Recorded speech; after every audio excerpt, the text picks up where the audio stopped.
Good evening. Public notice of this meeting pursuant to the Open Public Meetings Act has been given by the Board Secretary on September 30th in the following 2024 in the following manner. Posted notice on the school bulletin board at the Administration Building, transmitted to the Courier Post, Philadelphia Inquirer, and the Clerk of Cherry Hill Township. Please join me for the Pledge of Allegiance.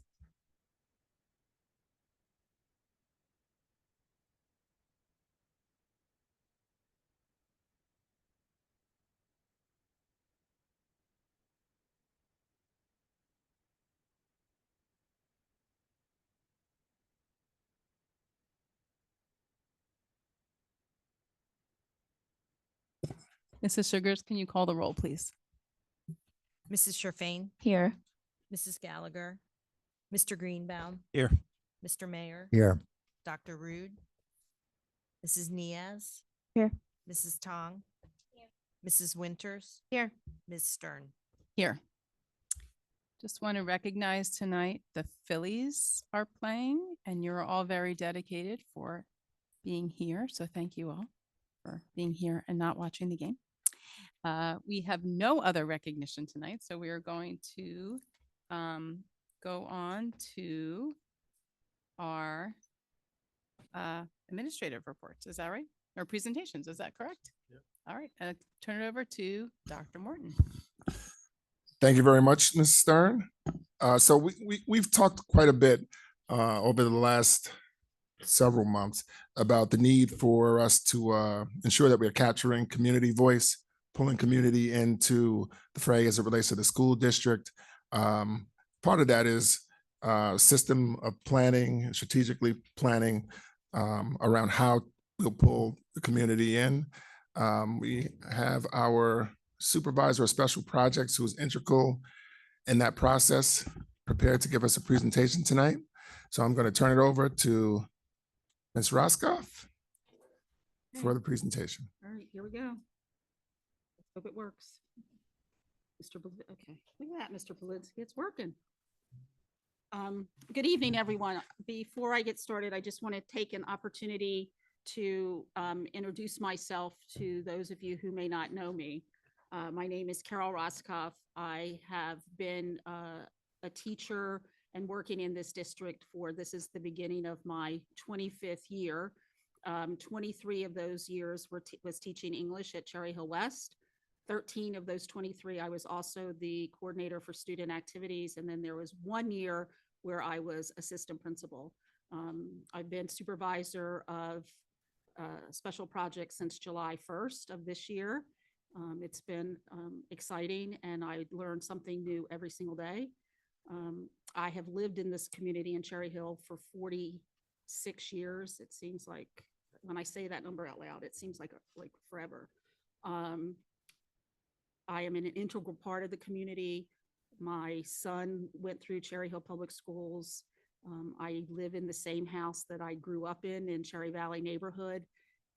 So Cherry Hill is who I am and what I am. As we go through this story of the community relations plan, what I'd like to remind everybody is I teach English, so I'm going to tell you a story, right? But as we go through it,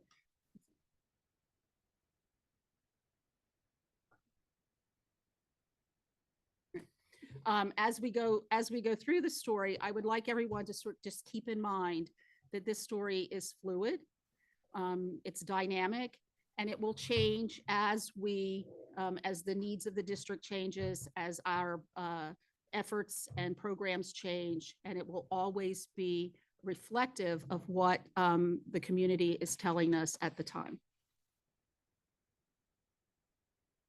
So the community relations plan, as I was looking through it and putting it together, I realized that it's a story of paradoxes. And in literature, paradoxes are where two opposite things seem to coexist simultaneously. And so as I was thinking about that, I realized that on some levels, we have what is the external appearance and what is really the internal appearance. So the first paradox that we have, and it's come straight from the communications audit, is that as a district, we believe, and it's true, that we put lots of information out to the public. Our understanding is the information is out there. But the public's understanding of that is the information's out there, but we always don't know how to find it. And one of the recommendations from the communications audit was that there's sort of this feeling in town that if you are in the inner circle or you know how to find the information, it's easy for you to find it. But if you're not, then the information becomes overwhelming or non-existent in their perception.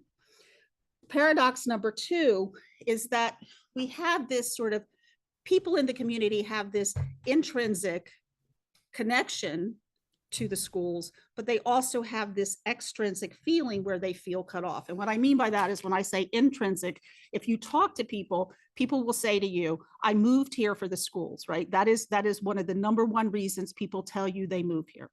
They also say to you, and Cherry Hill is a town where we have 6 degrees of separation. If you've lived here long enough and you talk to people, you can always find people that are connected to you in some way or someone you know.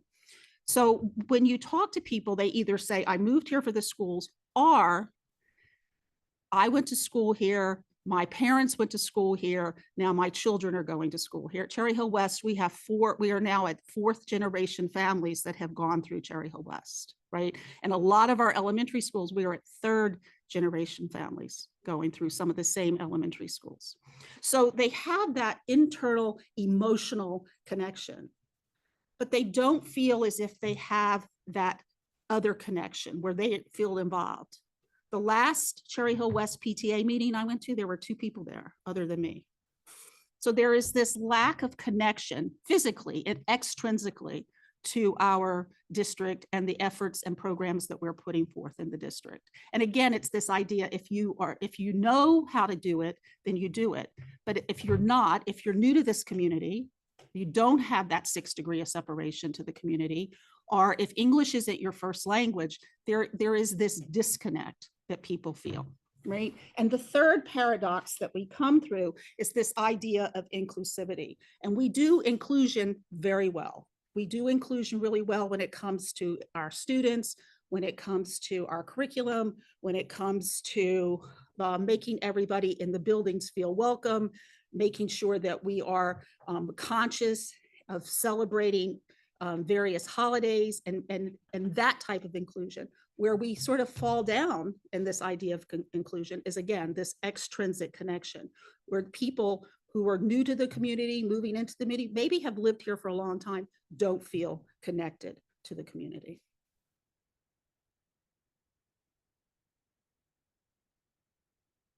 So we can all argue, and we probably will, that those are just perceptions. And this is a quote that comes from the communications audit. I don't know how to get rid of that one. That comes from the communication audit, where it talks about the perceptions of the community, right? It says perceptions about inadequate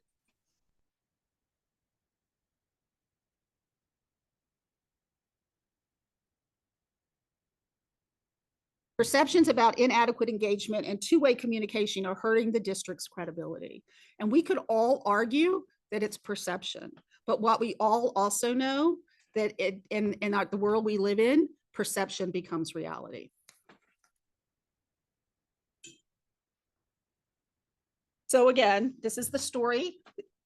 And as you look at that, one of the recommendations from the communications audit was that we evaluate, strengthen, and expand the district's communication capacity and infrastructure.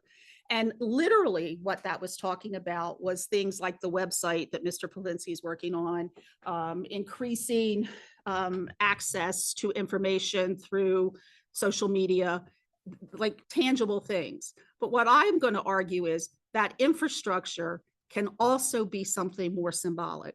And the infrastructure then becomes the relationships that we're trying to build.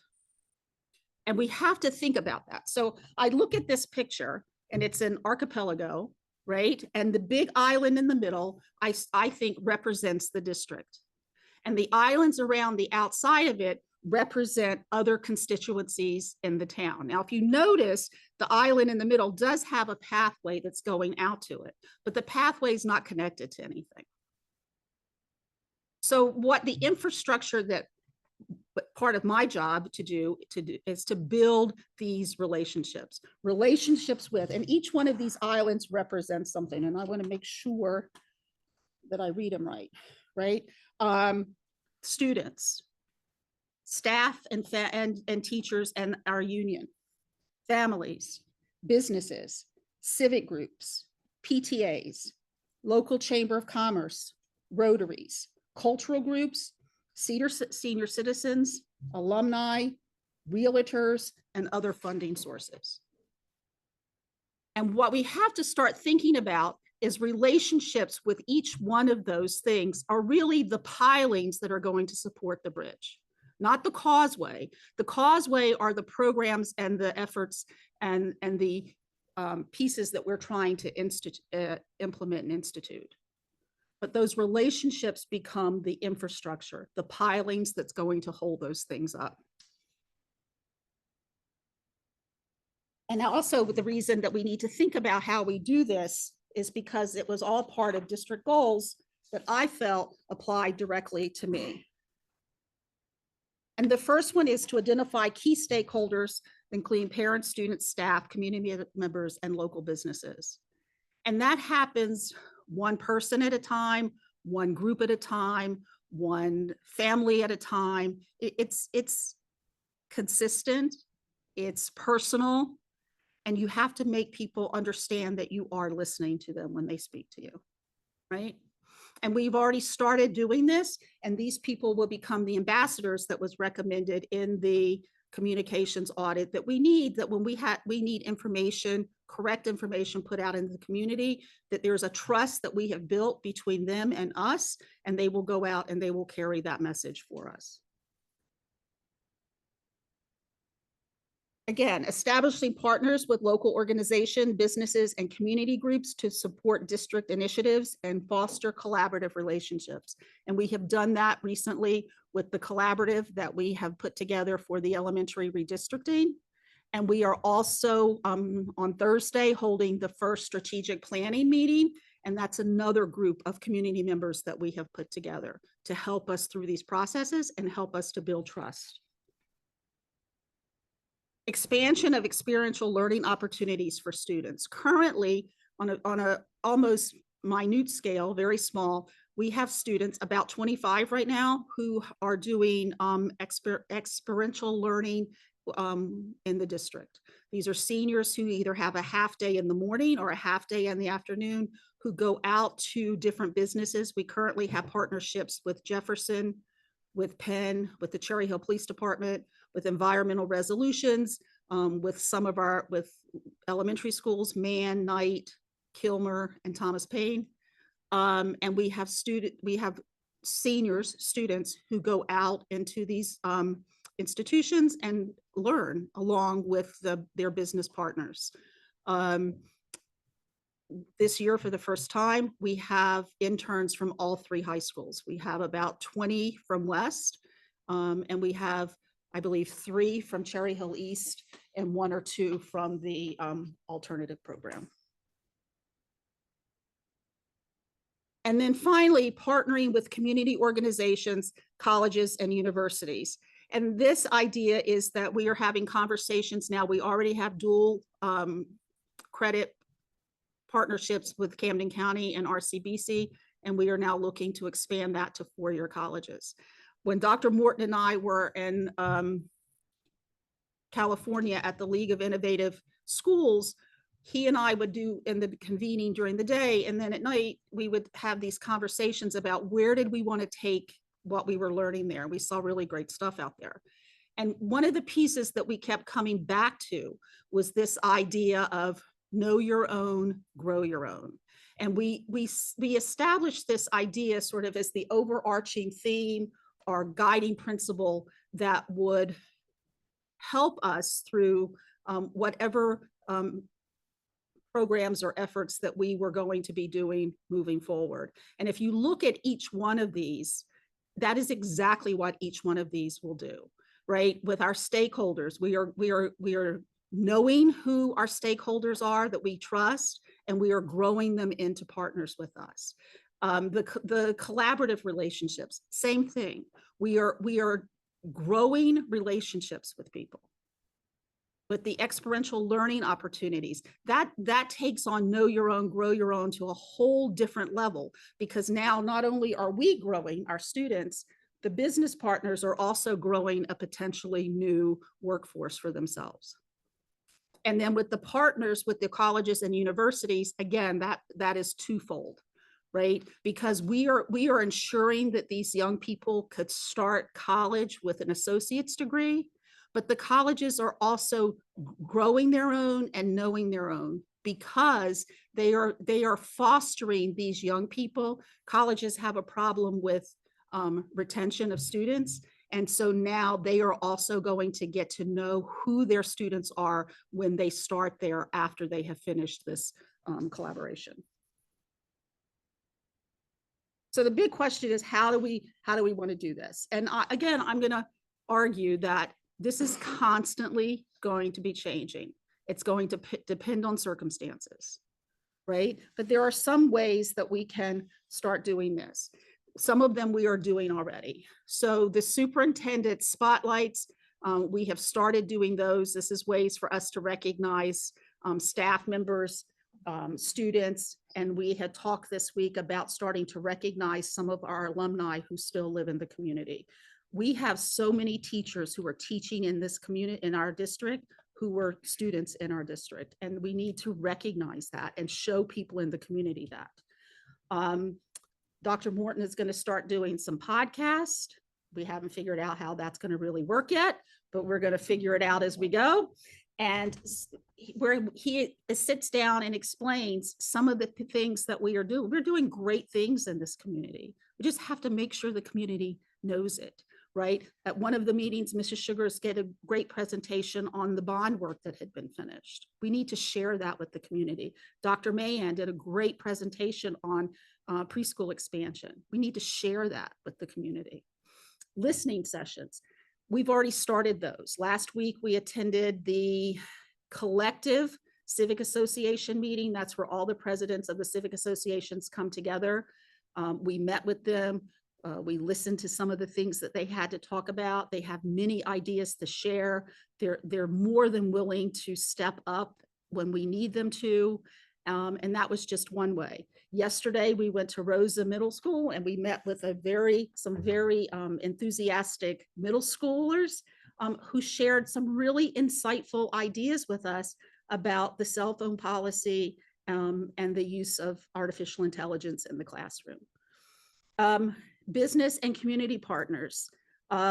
We have met with both of the local chambers, South Jersey Chamber, Camden County Chamber.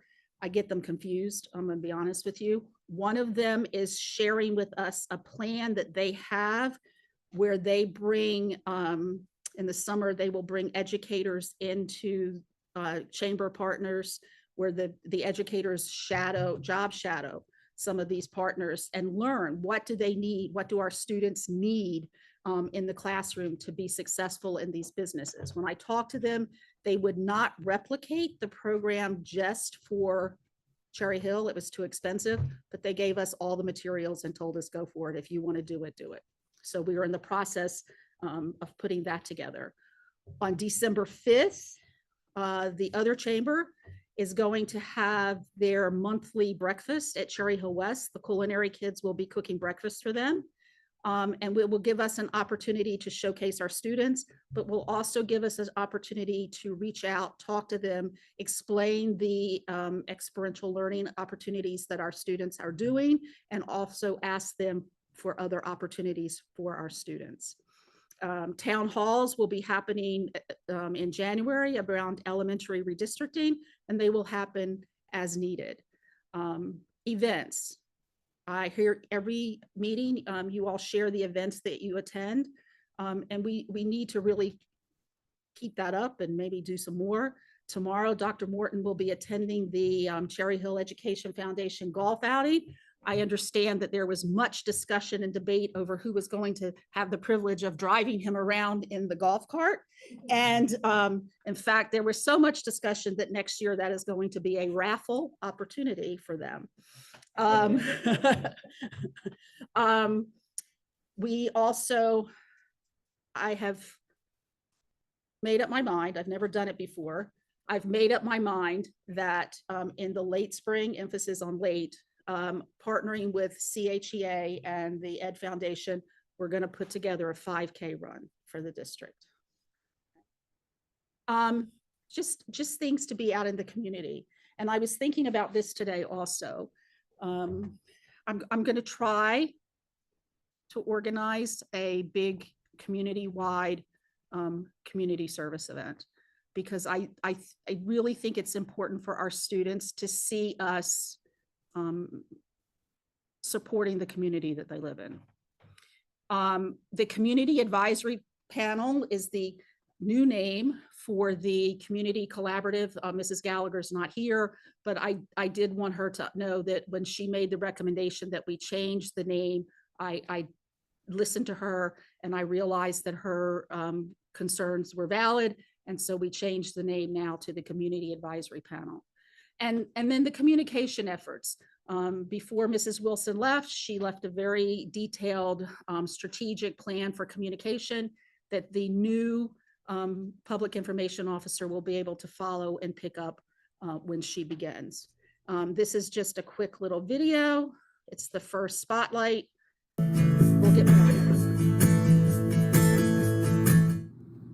We're here at Rosa International Middle School, and today we will be recognizing Mr. Jack Murther, teacher, for his outstanding efforts in supporting the community here at Rosa International Middle School. I'd like to thank our friends from Spread Bakery for supporting Mr. Murther. So I want to recognize someone who's here today, and I want you guys' help in recognizing this individual. Mr. Murther is one of the greatest teachers that I've ever worked with. He has a special bond with students and has so much patience and passion for his subject. Mr. Murther spends countless hours of his time setting up, helping others, and just being prepared for the day to help students and to guide them. He's seen with the guitar in hand within the cafeteria on a daily basis during lunch and is the head of several after-school clubs. He is the first one in the school building and the last one to leave. Mr. Murther is a great part of the Cherry Hill community. Please join me, give him a round of applause, and thank you, Mr. Murther. Mr. Murther, I have a gift for you here from our friends at Spread Bakery. I'm going to come up and give you a handshake as well.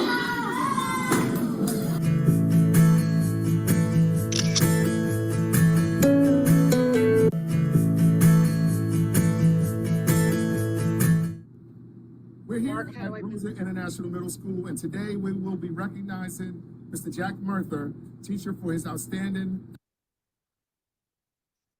So I got it. Thank you.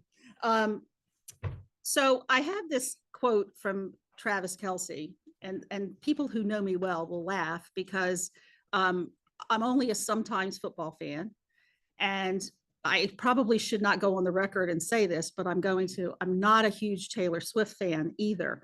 I'm sure she's a very lovely person, but it's just not the genre of music that I would choose to listen to. So I want to ask you all for a brief little bit of time to pretend now that you're in my English class, because this is what I do, right? This is who I am and this is what I do. And if this were English class, we would spend a lot of time looking at the words of this quote. And I used to always spend a lot of time with my students. And one of the big questions we would always talk about is, why do writers pick one word over another word? Right? So as you're looking at this, the two words that should jump out at you is organization and community. It is one thing to be a part of an organization. It's another thing to be a part of the community. And in class, at this point, this is where we would talk about the differences in the denotations and the connotations of the words, right? So denotation, dictionary definition, real definition, are very similar. Organization is an organized body of people with a particular purpose, all right? Okay, community. a group of people living in the same place and having a shared purpose and character. So when you're looking at those words and from the dictionary, they're not that much different. But now I'm going to ask you all to think about them in terms of their connotations, right? And the connotations are the associations that we bring to the words. And I always say to the kids that at this point, it's the feel meaning of the words. It's what makes you feel when you hear them, right? And when organization, for me, when I think of organization, I think of isolated, I think of cold, I think of institutional. It's not a warm feeling for me.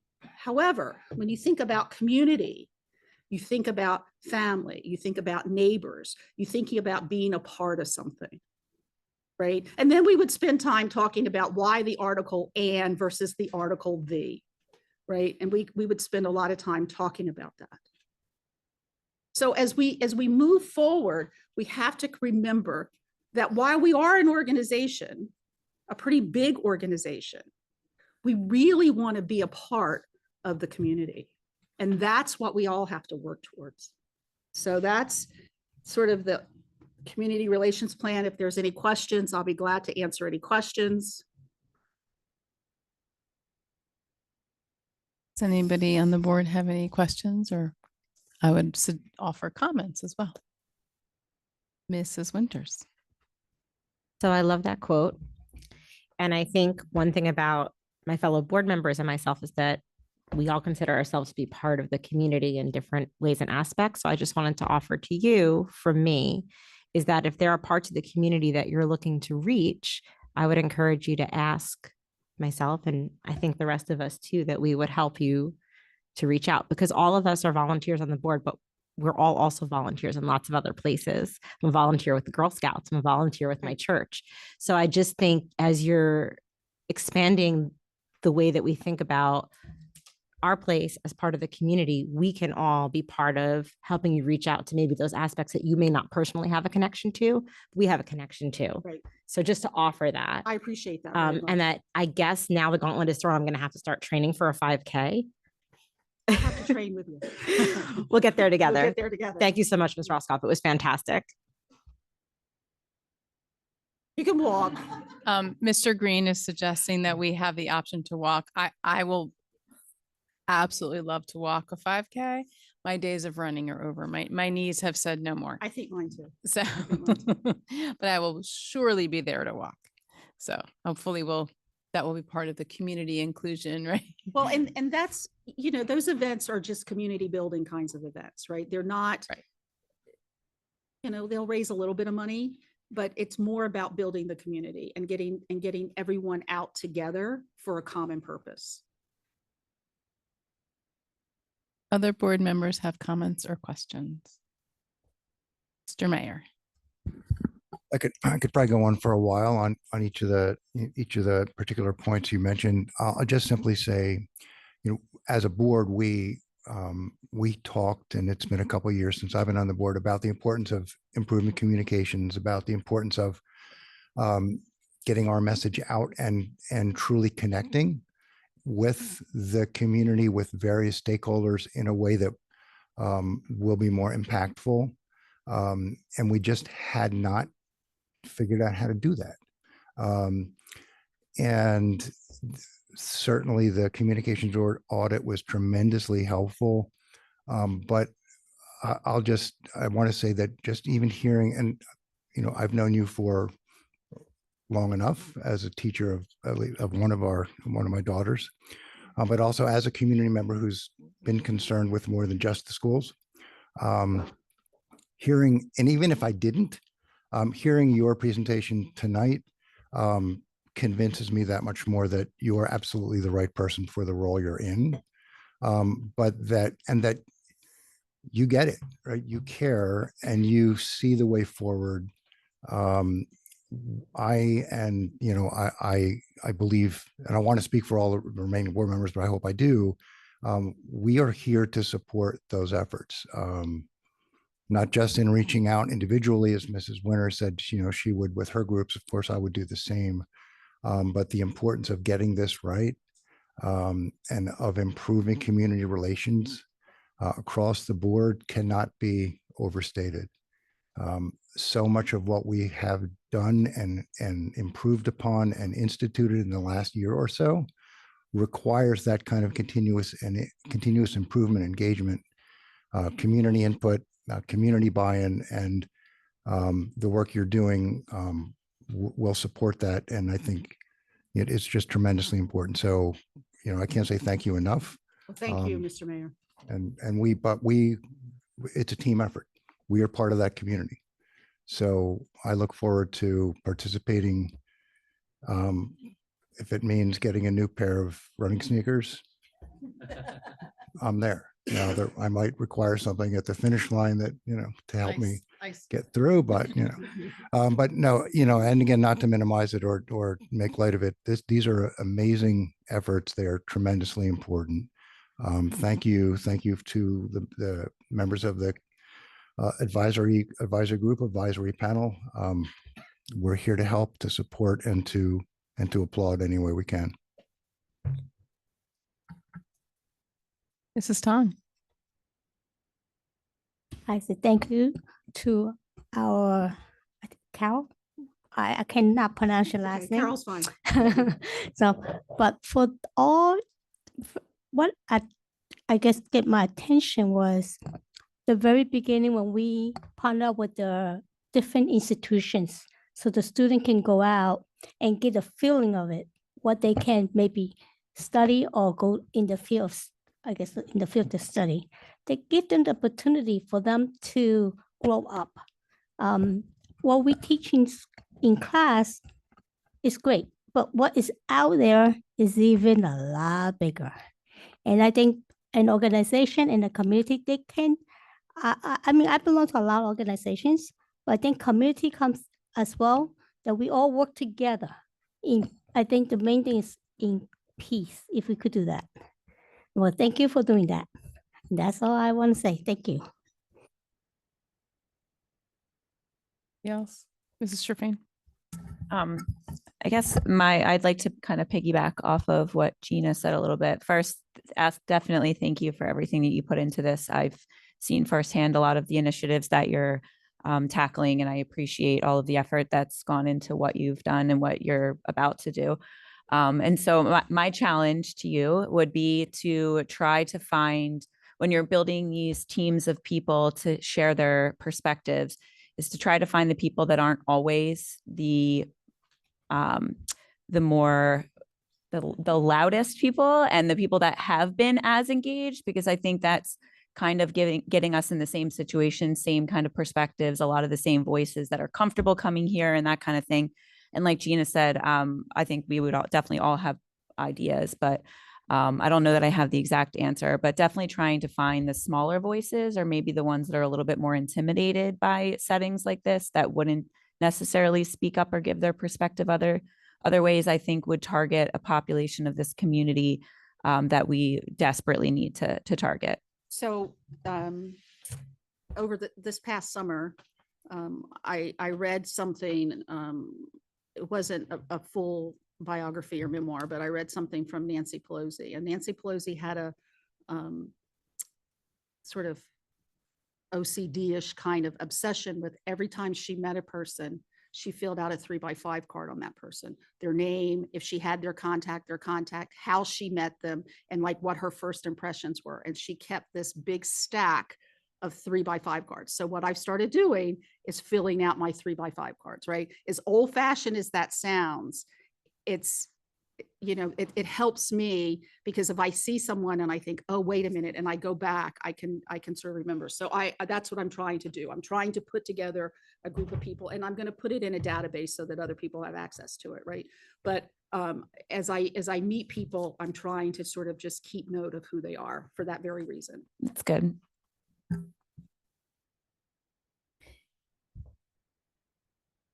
Mrs. Niaz. Great job on the presentation. I enjoyed it very much, and I appreciate the work that you put into it. And I just want to say that I'm more than happy to work with you to reach out to the communities that I belong to, whether it's the Muslim community or the disabled community. I think those are very important communities and maybe getting different communities to come together, and for a specific initiative. And I'll be at the 5K run. I'll bring my manual wheelchair to make it fair. Because I think I'll win if I bring this chair. But I can bring my manual chair. Maybe try that. We are an ambitious bunch here, right? We're all gonna show up. I don't know if anybody else. So it's interesting because first of all, I'm fantastic, very excited. And I was very curious where this was gonna go. I was very curious where your role was gonna go and where it is now. And obviously it's forever changing. I think to Mrs. Trephane's point, I think it's really, there is so much distortion sometimes by the loudest voices. Sometimes the loudest voices bring a good representation, but a lot of times there's a lot of distortions. And I hear that from people, people who left and moved back, people who've been here all along, people who are new to Cherry Hill. And, I think it's especially challenging. It's interesting. The kids talked about, AI, right. And technology, because we all see how challenging it is when, when our world, many of our worlds have become algorithms, right? They're unbeknownst to unrecognized by us sometimes how much of our day is channeled through algorithms, right?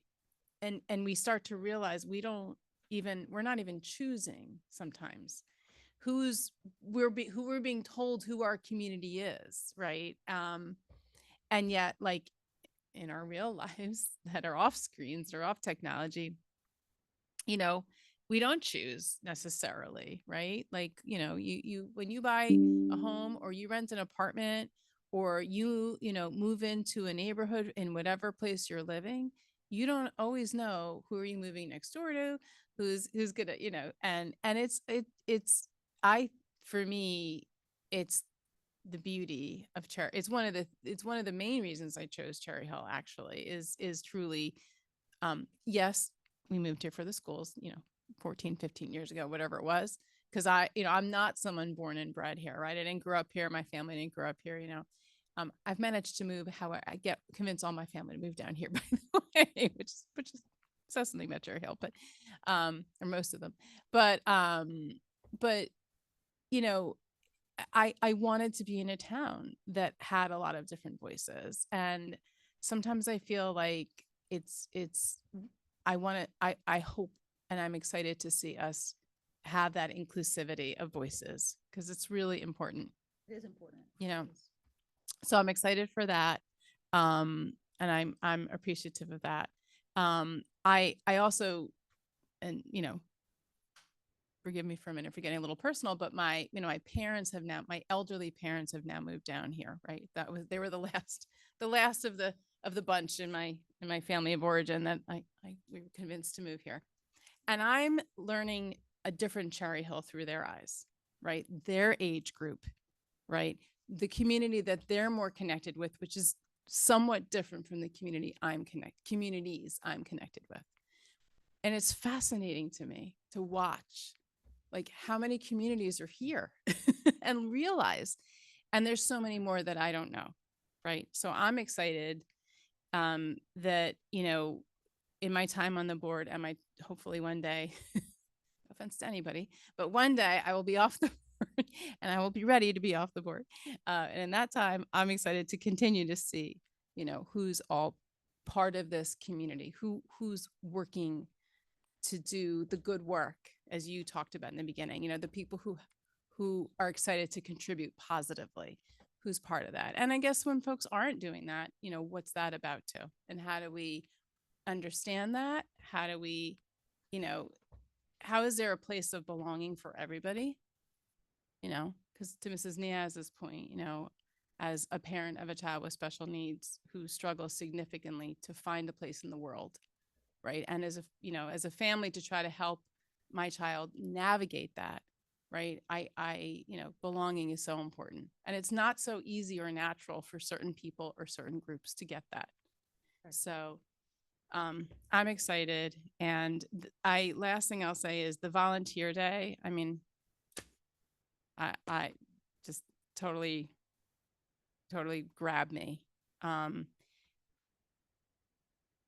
When I've done that with other, like at work, when we've done a volunteer day or other places or with my own kids doing volunteer work, it is some of the most rewarding life experiences. It's also really, which people don't always think of it this way, but actually like the data shows like helping others is actually very good for mental health.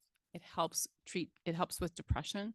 It's actually something that is part of mental health treatment sometimes, is looking at how we can do for others, how we can help others, right? So there's so many positive benefits to that. And we talk about that service learning. I know Mrs. Winters and I have had many conversations about our middle schools and our high schools and having, and it's something that for kids who are interested in pursuing, colleges are very interested in service learning. They're very interested in students who volunteer. So demonstrating that, modeling that, including our kids do it all the time. And a lot of families and adults do it too. But, I think it's nice that we get to do more of that. So that's something that I'm probably the most exciting part for me out of all the great things going on. So thank you. Thank you. Okay, appreciate it. And now we move on to our administrative reports. And I turn it back again to Dr. Morton. Thank you, Ms. Stern. So I want to take an opportunity just to provide an overview on process as it relates to teacher vacancies, and also to talk about positions as well. So there's two different aspects to that, process and positions. So typically when there are vacancies that are posted, we have a number of different places where we actually post our vacancies to source the best candidates. That includes the district website, New Jersey schooljobs.com, K12jobspot.com, Indeed, ZipRecruiter, Handshake, district social media. We also email out to colleges and universities as well, reach out to retirees and replacement teachers. Something that we did last year for the first time was created lawn signs as related to SAC to try to expand our pool of candidates for SAC as well. But there's a number of different options that are utilized and that are always utilized when attempting to attract candidates. So depending upon where the vacancy lies determines who actually takes the lead in the hiring process. If it's in a specific department here in central office, the person who supervises that position will take the lead in the hiring process. If it's a building-based position, then the principal takes the lead in the hiring process. So that individual will review all the credentials of the candidate, including work experience, resumes, application, education, certification, reference letters, and the individual conducts interview process as well. We typically will do 2 rounds of interviews. The first round, a second round, there's typically a writing task, a performance task as well. And then the final 2 candidates are recommended to me as a superintendent for review. So I'll interview each of the certificated positions that come into the district and make a final decision on the candidate that, the final candidate that is chosen that we have come in. We follow a similar process as it relates to LTS positions, long-term substitute positions. So when we know a teacher is going to be out on an extended leave, a staff member is going to be out on an extended leave, that same process is followed. So the onus is on district staff to vet candidates and to make sure that the best candidate is hired for the role. Our daily substitutes are something that's slightly different. Daily substitutes would just cover for a short-term absence that a teacher may have. Daily substitutes are handled through a third-party company, ESS, that we worked with. We've worked with ESS, I can't remember how long, at least 15 years, if not longer. We've had a relationship and partnership with ESS. They provide substitutes to a number of school districts in the area. across state lines and local, tri-state area as well. And have pretty much been good partners for us in helping us to get positions filled. ESS does vet their candidates, so we don't handle that process directly. Now that's process. In terms of positions, I'm just going to ask Mr. Guy, elementary education, director of elementary education, and then I'll ask Dr. Birdie as well, just to provide any updates on positions that currently exist and where we are in the process. Thank you so much, Dr. Morton. We have two positions that are open right now. We have Cooper Elementary School, we have a first grade position, and at Hart Elementary School, we have a fourth grade position. Both positions came about quite suddenly, so we are moving a little bit differently outside of the protocols that Dr. Morton mentioned. I, myself, and my team are working to help with first round interviews for Mr. Burgess and for Mrs. Tiernan because they have a number of other different responsibilities. But then when we go to the second round, as Dr. Morton mentioned, it goes back to the building and we're moving forward. Mrs. Lieber has been instrumental in connecting us with ESS and connecting us with qualified candidates. And we are in the process right now of moving swiftly to find candidates to hire for both of those positions. Excellent. Dr. Birdie? Thank you, Dr. Morton. I'm happy to report that there's not a great deal to report on this subject matter at the secondary level. That is absolutely attributable to Mrs. Lieber and the 6 secondary principals and their administrative teams. They've worked vigilantly to find qualified candidates to fill the roles that we had at the secondary level. In fact, the only 2 that I'm even aware of that remain unfilled at this point are the East nurse position and the West ROTC position, both of which have coverage plans. So again, that's a kudos to the secondary principals and their diligence and their ability to maximize their existing staff to make sure that positions are filled. Thank you, gentlemen. Questions?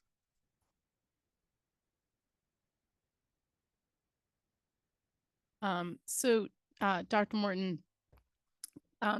why is it that we outsource, so to speak, we use a company to provide us with substitutes, daily substitutes? Yeah, so once upon a time, that was actually a district held position. There was an individual who would report very early in the morning, probably 5 a.m. or so, and have to gather from all the schools the absentee list of individuals who would be out. That individual would then have to reach out via telephone and coordinate with substitutes and get all 19 schools covered and have someone, show up in the building. When I initially came to the district, that was the protocol that was used. Becomes difficult based upon the number of absences that may exist if you just think just the capacity that one person might have. Through our partnership with ESS, there is a platform that's utilized where available substitutes are able to go into a database and select positions as they come available. Process is streamlined, and what it's done is it's helped us to greatly increase our fill rate. So once, you may recall a few years ago when we were coming out of COVID and we were still experiencing individuals who had to take leaves, we had difficulty filling positions at that time because of a limited availability of substitutes within the pool. But generally speaking, ESS has allowed us to have a vast, expansive pool, and we have positions that are covered. So we don't have kids in classes, without teachers assigned to them. Thank you. Mrs. Winters. So I was going to actually do this under the CNI report out, but I feel like it's more appropriate here. Mr. Guy, could you just talk about the success that we've had with hiring teachers for SAC and what that looks like and how many more students are being served this year for SAC as opposed to last year and the success that we've had with that? Because I think that also is under you and also Ms. Lieber. Thank you, Mrs. Winters. So at the report that we gave for curriculum and instruction on the 30th of September, I did say that we have hired 13 new SAC staffers. 5 of those are high schoolers. We still have some that are within the hiring process, and we're looking for more.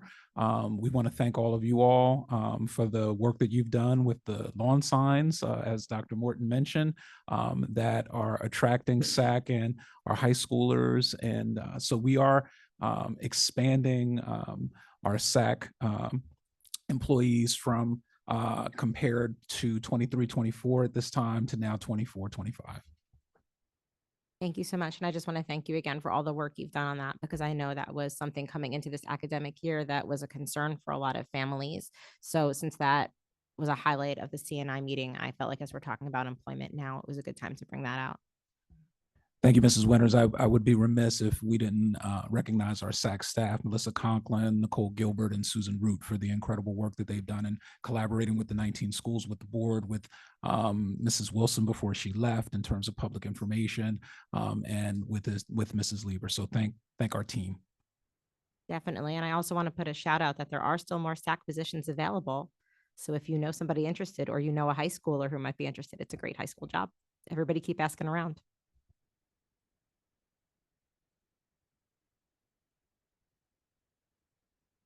Any other board members have any questions or? I have one more, because I don't know if you touched on this, and we have talked about this as a board, but I don't know that it's, as widely known. And if you said it, I apologize if I missed it, but could you just touch on, do we wait until, we have a teacher who calls out or whatever before we bring in a substitute, or do we have substitutes available on a regular basis in our district ready to go? Right. Yes, that's an important point. I actually didn't mention that. Yeah. So yeah. So part of our work with ESS as well is that we have daily substitutes assigned to each individual building. At the elementary level, there's one building substitute.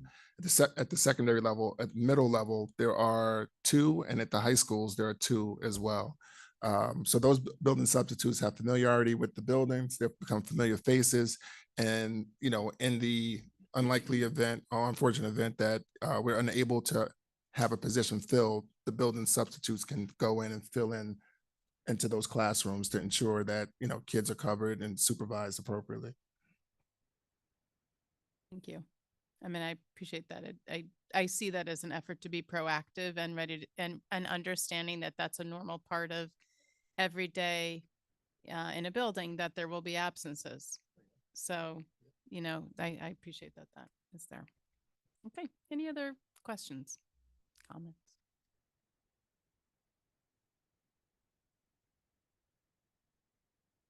Yes, Dr. Morton has another 7.2, another report. Administrative report. I'm on a On roll fire tonight. tonight. Yeah, absolutely. This one will be quick. So the board and myself has received quite a few emails requesting that the board consider policy on class size, particularly in grades 4 and 5. I just want to provide you information so that you have the information on what that would entail in order to revert class size at grades 4 and 5 from the current cap of 26 down to 22 per class. So in order to do that, we need 16 teachers. We figured that with the average teacher salary, that's a cost of about 1.6 million. You figure for each one of those classrooms, you need furniture to bring those classes up to speed each as well. It's about $240,000. So you're looking probably about $1.9 million in order to make that a reality. The other huge consideration as well has to do with the availability of space.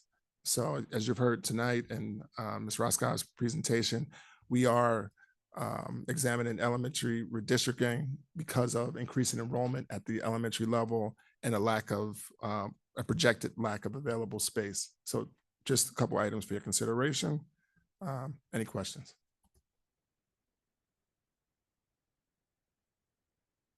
Actually, I have a question, probably for Mrs. Sugars. Mrs. Sugars, not specifically the class size, but the budgetary impact. So 1.9 million is a little under 1% of our budget. Is that? I'm not a math person. I'm not a math person. Mr. Greenbaum is a math person. Maybe 8/10, something like that. And we have a 2% cap every year on that we're allowed to increase our budget.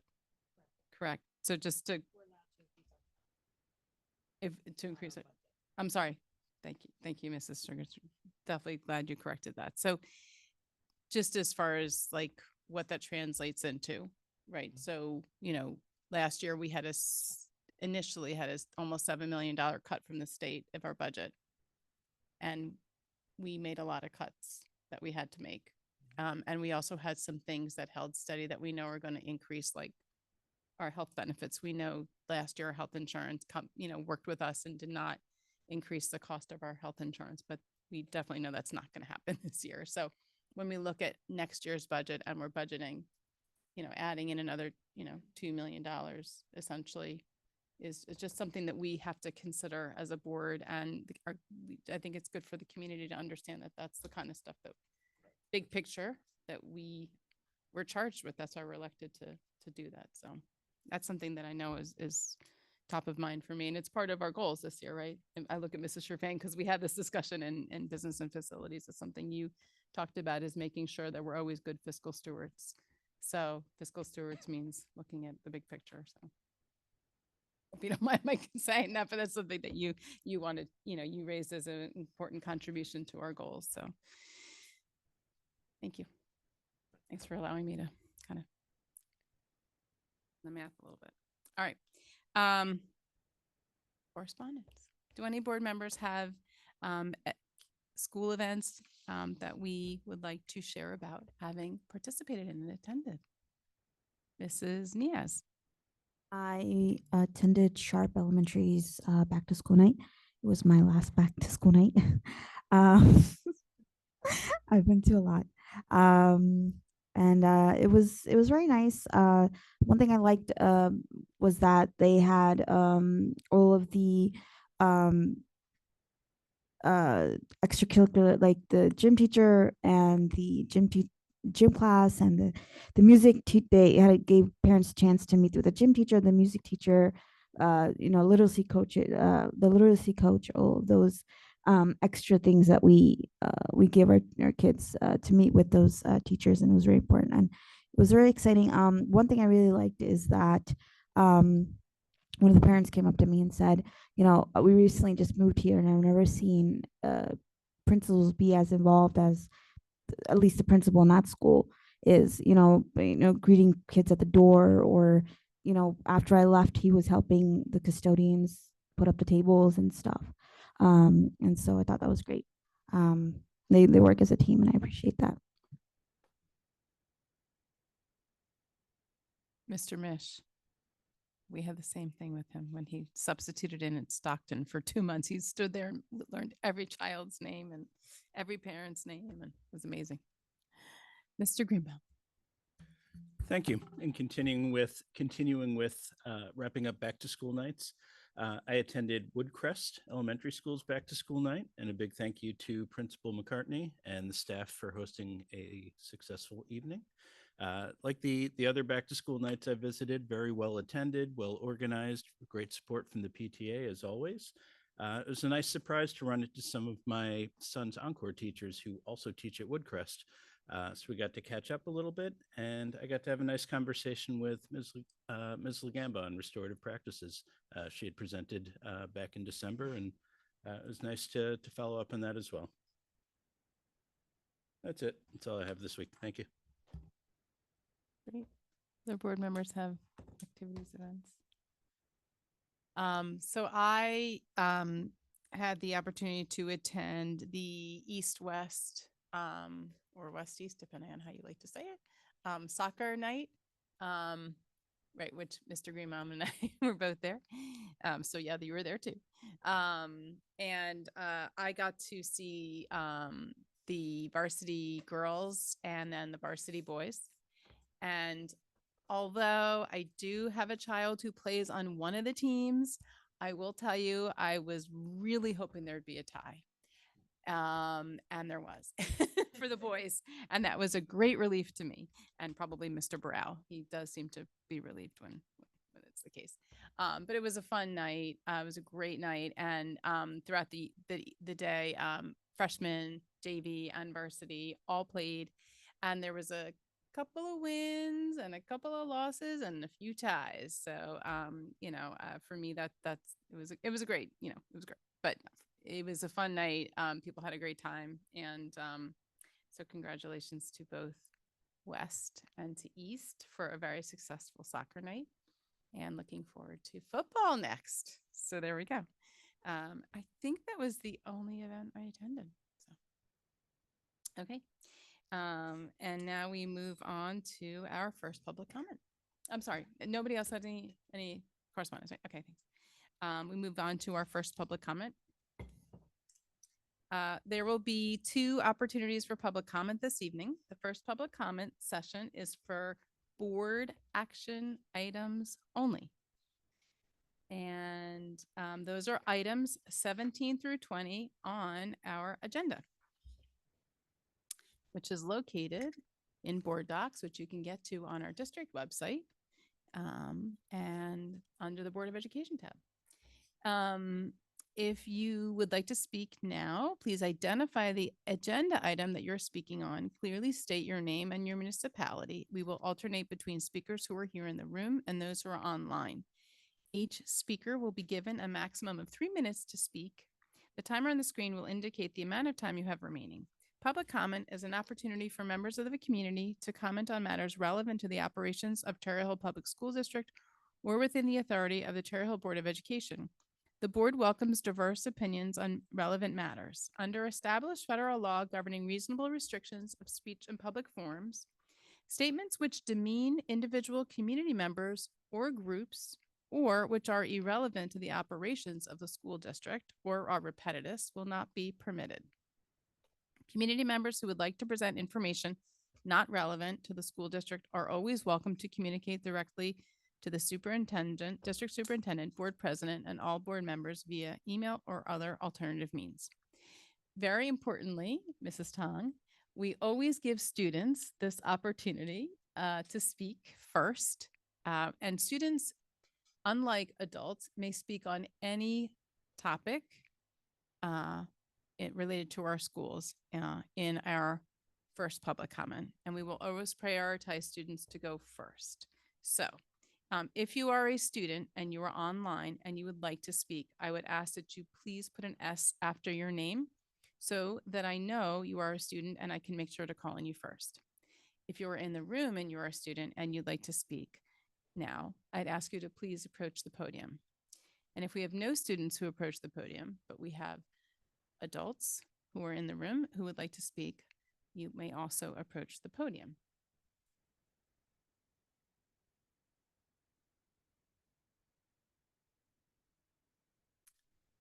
When the timer goes up on the screen, please state your full name and your municipality and the action item you're speaking on. Rick Short, Cherry Hill, 17.1.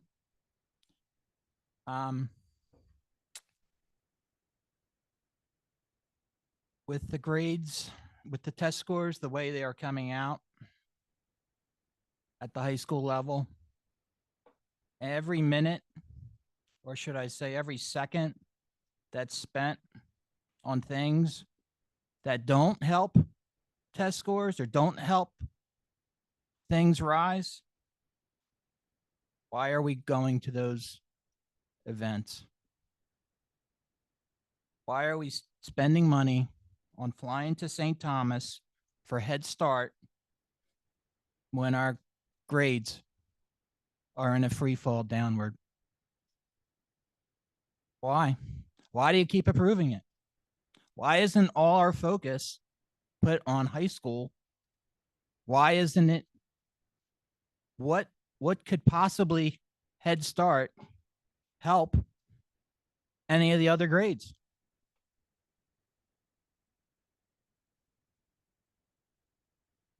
Our school's adrift. Our school is not focused on academics. Has nothing to do with academics. Thanks.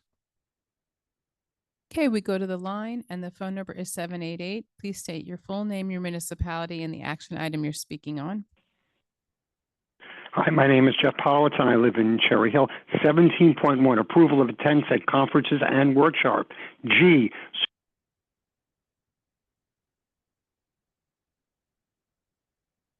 We cannot hear you. okay, I'm unmuted now. Can you hear me? Yep. Approval of attendance at conference and workshop. G, Superintendent Farah Mahan, 2024 Region 2 Head Start Conference, St. Thomas, U.S. Virgin Islands, $3,435. Please vote no. Why? Only a small fraction of the students involved with Head Start, of our preschool students. Really, it's a small fraction of those preschool expansion students. We have enough problems and issues in our school district that an assistant superintendent really needs to focus on, not Head Start. Moving forward, what is the administration going to do? Are we going to create our own Head Start, funded and staffed by employees of the school district, or staffed by individuals controlled by other groups? What are we going to do with that with another 1,500 to 2,000 students? Will we be providing toddler and infant care? What is going on? I think it's something that needs to be postponed. The focus does not need to be on Head Start right now. We're just starting with preschool expansion. Let me give you an example. Money is being spent, all that. Well, a class of third and fourth and fifth graders with 23 students, with a number of students with an IEP. Remember that. A lot of those students had IEPs and 504s, should have at least a teacher and one paraprofessional. These preschool students have 15 students, not 23, not 26 students, all right? And a paraprofessional. And it's cost a lot more than for these students. No, we worry about these 3, 4th, and 5th grade students with learning loss. That's what you have to focus on. You're not. You're focusing on what the state wants, that preschool expansion. Head Start, no, you don't need to go there yet. You need to spend that extra money, 1.6, 1.9 million. We had that money. We had that money available. And you put it away, you put that money into capital reserve. So we had that money. Please stop this. Please stop this and focus on decreasing those size of classes. Thank you very much. Okay, we go back to the room. If anyone would like to speak regarding action items, please approach the podium. Okay. And I don't see any people at the podium or the microphone. I do see a hand up. Wider Bridge, if you could please state your full name and your municipality and the action item you are speaking on. 19. Alana Yaris, Cherry Hill, 19.4. I'm happy to see that family friendly is being approved again this year. It's never a done deal that it will be every year. I'm glad that Kilmer's on the list to receive the help to the students that need for family friendly good work habits as they move on through their schooling years. Thank you. Okay, we go back to the room. Do not see anybody at the microphone. I do not see any hands online, and I will close public comment and we will move on to our work session. I'm going to ask Mrs. Winters, can you please provide your C&I committee report? I would love to. Thank you so much. So C&I met and we had a wide-ranging discussion on a bunch of different topics. So in order to sort of focus myself, I asked Dr. Morton if he could put up our district goal around achievement, because the items under achievement were really hit a lot of the high notes of what C&I worked on at our last meeting. So if you look down this extraordinarily large list, one of the things that you're going to see there sort of in the middle is the implementation of the Eureka Math Squared curriculum and the implementation of Amplify CKLA. K-5 curriculum. Those are our new ELA and math curricula at the elementary level. So the update we got on that implementation is that ongoing professional development and support has been provided for both implementations, and that our literacy coaches and our math coaches have been working with the staff during their PLC time to plan for lessons. So I just want to pause here and kind of go a little bit backwards before we go forwards. Board members will recall that about 2 years ago, when I first started on the board, one of the very first things we did in that budget cycle was to add an additional math science supervisor, as well as additional elementary math coaches. This was to address some of the challenges we saw coming out of the pandemic with achievement for math. So I'm glad to report back that those investments have borne fruit. If anybody looked at district social media this week, they saw Gigi the Penguin and our elementary math science supervisor, Ms. Abdul Rahman, who went to all our elementary schools to talk about ST math, which is being implemented as well at the elementary level, and the excitement that we're seeing around math. You'll also recall that last year we piloted Eureka Math Squared in several elementary schools in order to make sure that we got that implementation right. This year, it's been fully implemented at all of our elementary schools so that all 12 elementary schools have a consistent math curriculum that is aligned with the state standards. That math curriculum is now consistent from kindergarten all the way up till 8th grade to Algebra 1, I believe. So if you're in the district, you're going to see that consistency all the way through, aligned with the standards, which are, of course, what are tested when we do NJSLA testing. For those of you who are wondering why it's October and we're not doing NJSLA data today, I have a preview for you. We're doing it next month. The next CNI committee meeting will do a deep dive into the NJSLA scores for this past year. A full board presentation will commence shortly after that. So that's kind of my preview for coming soon, and kind of looking back as to what we did to support academic achievement with respect to math 2 years ago and how that's being implemented now 2 years later and going forward. I also want to talk about the specialized training that we put in for special education staff with regard to Amplify CKLA, because one of the concerns we had going forward was our special education population, both in self-contained and resource. So we actually had special trainers come in from Amplify, who are coaches who are special education trainers, just to speak with and to speak to the implementation for those special student populations so that they can access that curriculum at the same level as all of our other students, that it's consistent across the board. The other thing I wanted to talk about with respect to Amplify is that this year we have Boost, which is a tier 2 intervention for Amplify CKLA. Right now, that's available to all of our students. My second grader has excitedly told me about Boost and how much fun it is. And what it is the leveled program. So it meets you where you are. So if you need additional support, it will go over that skills. It can also move ahead if you need accelerated things to read and to work on. So that Boost program, that tier 2 intervention, is for this first year included with our Amplify implementation. But board members, especially Mr. Greenbaum, we were talking at BNF, I got to sub in about things that are upcoming for the next budget cycle. We'll have to decide when provided with information from the team, what Boost looks like in our elementary schools and how much the value it adds going forward, because I think if we want to continue with Boost next year, that would be an additional cost.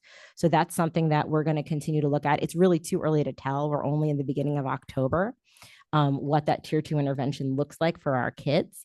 But that's something that I'm going to be looking at when we talk about recommendations for the budget for next year that are going to be coming out of the CNI committee, and to see what that looks like. So that is just a couple of quick notes. Obviously, there's way more to that implementation than what I can give you. I'm happy to chat with board members more if they want more in-depth information, but that's just a quick note on that. I did want to talk about another aspect of our implementation, which is parent engagement. And this is something that the CNI committee discussed in several meetings last spring when we were talking about implementing a new math and ELA curriculum at the elementary level, is making sure that our families who are helping our elementary students with their homework understand and are connected with, talking about connection, the way we were talking about it, Ms. Roskopf, what's going on in our elementary schools. So there's several ways that that's being done. Amplify is providing virtual sessions on the science of reading for our families. I'm excited to report they filled up super quick, so quick that I did not get into the initial sessions. I'm really excited that I was able to get into one of the second round sessions, bless you. And I'll be attending that tomorrow morning so that parents can learn more about the educational theory behind the science of reading and why it's so good for our students. So those are happening out there. There's also math virtual information sessions that are happening, and parents have received information on those. But in addition to those virtual sessions, there will be in-person literacy and math parent information sessions coming up both at the elementary and the secondary level. And my big ask as CNI chair is going to be to ask board members to attend those, because I think it's going to be a really cool opportunity for us to engage with the families in our community about all the exciting new things that are happening in the district. So all 12 elementary schools will be holding these nights, as well as both high schools at the secondary level.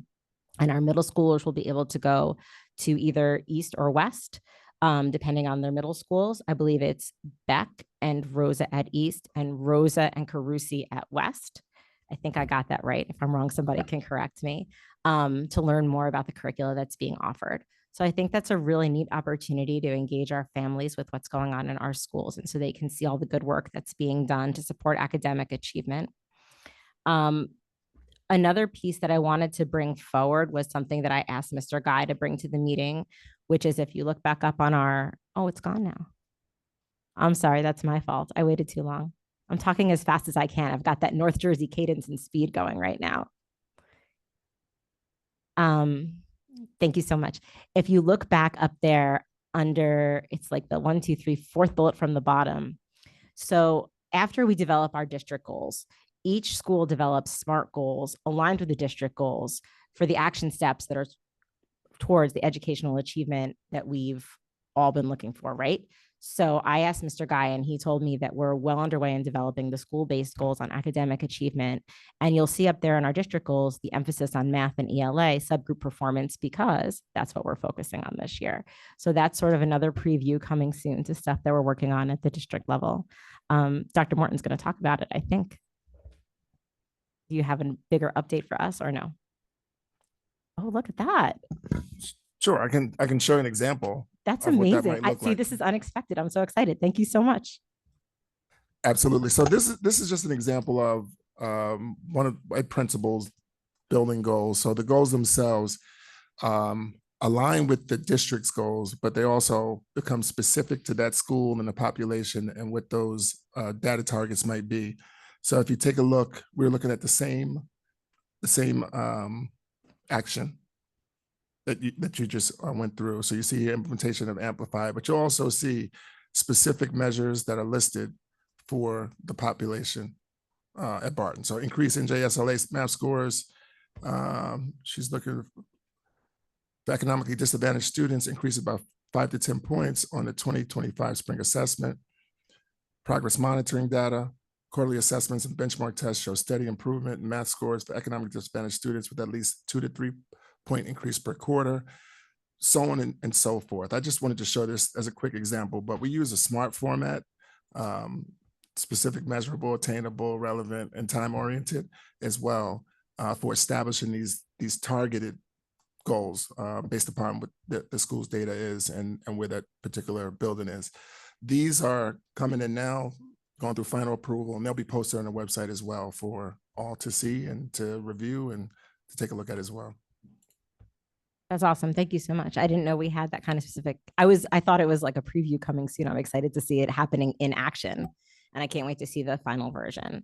So that was a lot on. I'm going to pause there and see if any committee members have anything to add, or if any people have any questions on the Amplify and Eureka Math Squared implementations and where we're going with that, because there's a whole second chunk of things that we did, but I know that was a giant mouthful and a lot.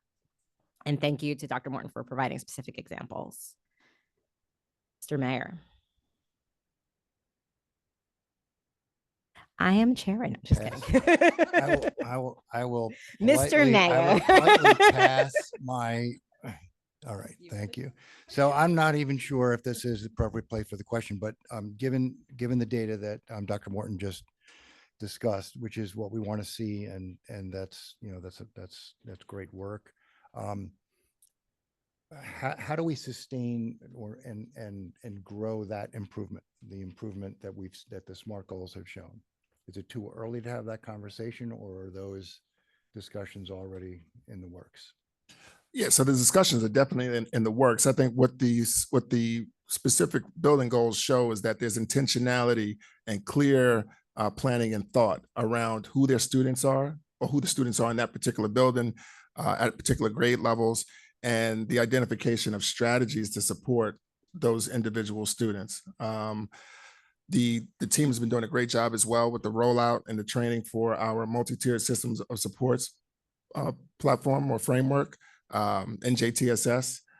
Staff members have been trained, administrators have been trained. The next phase of that will be training will take place at the schools as well. So we have principals and their teams that are establishing strategic plans for achievement within the buildings. And now what happens is that if students aren't meeting the mark, we have systems of intervention and support in place to support those kids and help to bring them up as well. So yes, I mean, that work is in progress. Thank you. And I will now slide back into my non-CNI committee position and wait my turn. The CNI committee welcomes all questioners. And I just wanted to reflect on what Dr. Morton just said, just on a personal level. I have an INRS meeting for my son tomorrow. So that's multi-tiered systems of support. So this work is already ongoing, where teachers are already identifying students who may benefit from an additional level of support, tier 2 or tier 3 support, even at this early stage in the school year, to locate students who may be at risk or at promise, and to see where we can help them, so that we don't get to the point where we're halfway through the year, 3/4 of the way through the year. We're already putting those steps into place for students who need it. So that's really neat. And I just think that, for me, I think, the role of the board is that sky high, right? We are at 30,000 feet trying to think about the whole district. But the reality is that each one of our schools is different. Each grade within that school is different. Each class, each kid is different. So when we talk about goals and looking at growth and achievement, we really have to look at it on that, on those more micro. The teachers and the administration do that at that micro level. The board doesn't do that, because it would be impossible to make a plan like that for almost 11,000 students.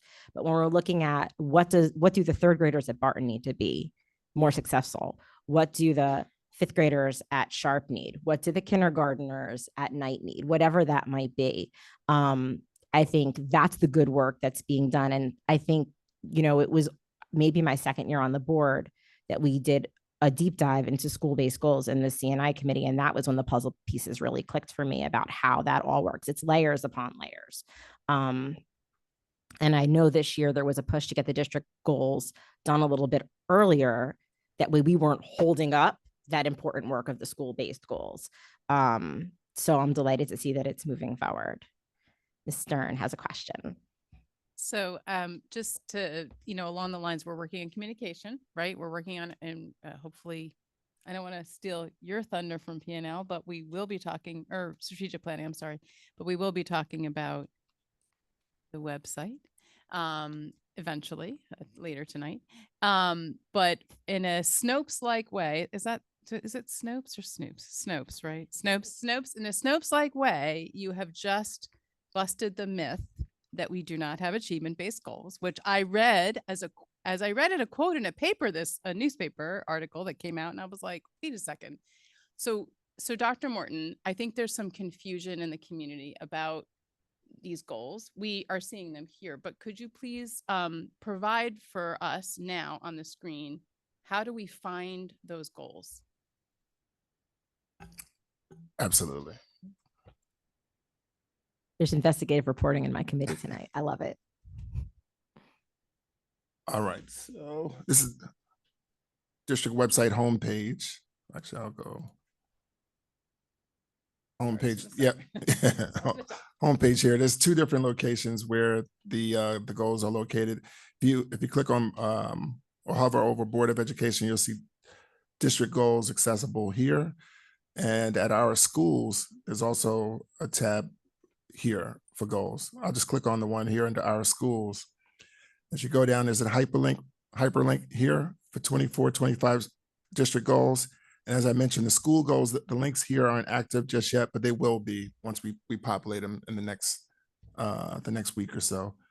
But if you click through district goals, we see a condensed version of the information that Ms. Winters just shared here. So student wellness goal and each of the actions that are listed under. If you want a specific detailed view, right at the bottom of that page, if you just click there, it takes you to the document that we just reviewed. And all of the goals and actions and indicators and major activities are listed in this document here. So this has been accessible since the goals have been approved. Okay, thank you for walking us through that. And I think that hopefully helps, for now, until our website is updated, which is Coming not soon. stealing any more thunder about that. I'm going to see a little more thunder from Joel from SP because But I'm not done. But go for it. I want to mention, as we're talking about all these things, the good work being done on the data dashboard, because that's something that started in CNI and now has migrated over to the SP committee. And I believe in our district goals, the data dashboard is going to be live at the end of the year. That's true. So that'll be a place where people can see the work that we're doing and our achievement information specific and in real time. So that is coming soon to a school board near you. So a lot of really good things going on. Did there any other questions about Amplify and Eureka Squared implementation? I just want to again say parent information nights. I'm so excited. I'll be at as many of them as I can be. Ms. Stern.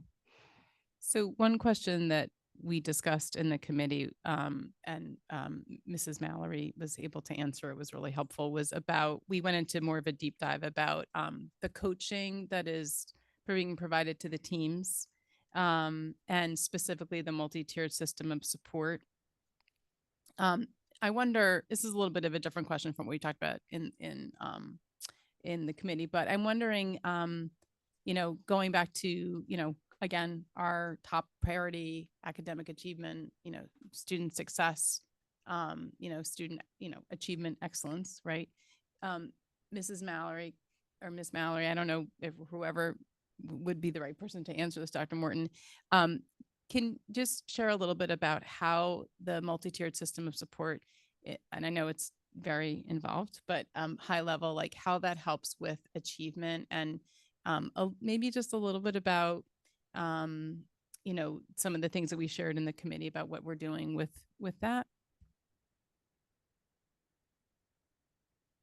Sure. So I'll try to answer your question because it is a little bit broad, but we are working closely with our curriculum team to ensure that not only students that are identified as having a disability, have an IEP, or even a 504 are given those opportunities through examples like the Boost program, or it's not really a program, but the Boost supplemental curriculum materials to work at different levels within their class, within their classroom environment, as part of like the pre-referral intervention.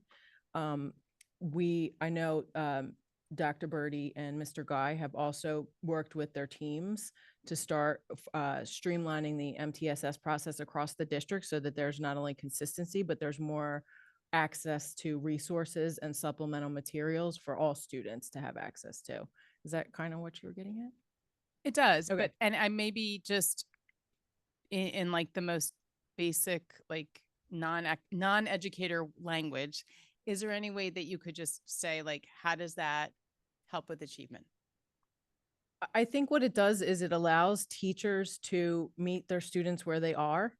And that not only gives them confidence to be able to achieve at where their ability level is. And there's a range in every classroom.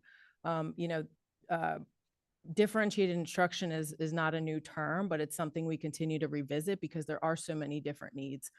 So I think in part of meeting students where they are and supplementing our curriculum materials and providing those different resources like Boost, we're giving them that confidence and that ability to work side by side with someone in their grade level who may not be on the same academic level as them.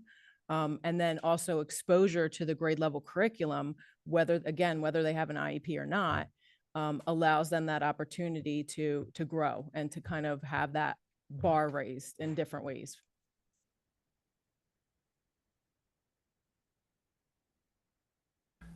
Yeah, I was just gonna add. So the idea of personalization is what comes to mind as I listen to Ms. Mallory speak as well. So it's the personalized approach, identifying the child and the needs of that child and developing a plan for that child to provide whatever supports are necessary to help that child to progress and succeed.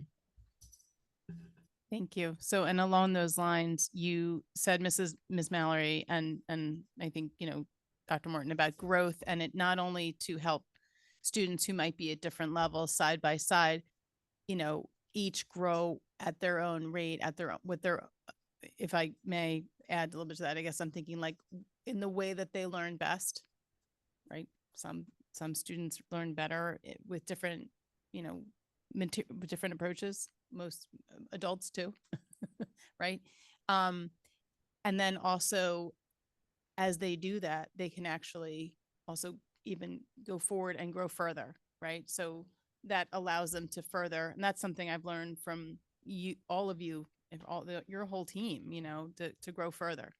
So that's really when we're really, the way simplest terms, that's where the rubber hits the road. That's where the kids who've been struggling or are going far ahead from their classmates, having those multi opportunities, we're catching them all and helping them all move forward and go further. So that's how, I don't know if that sounds accurate, but that's how I understand it. So it's obviously extremely more complicated than that, but since many of us at this table are not educational professionals, it's helpful. Thank you.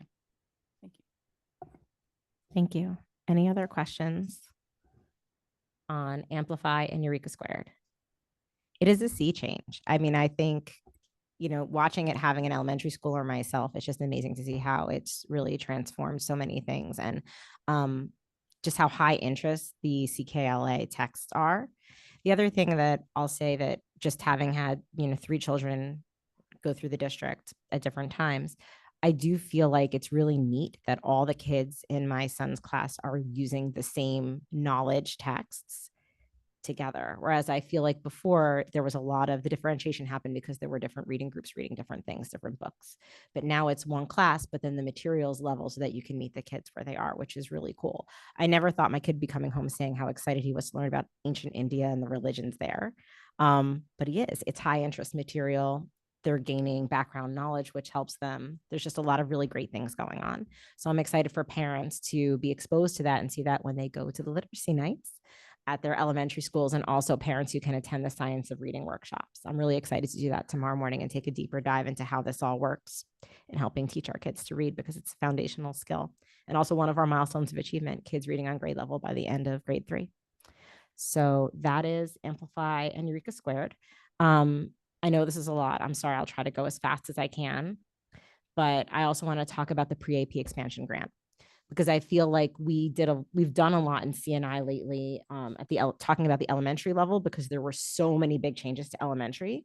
But the pre-AP expansion grant that we received is going to be huge at the high school level. So just at a really high level, the idea is to have more students and all different kinds of students have access to AP coursework, right?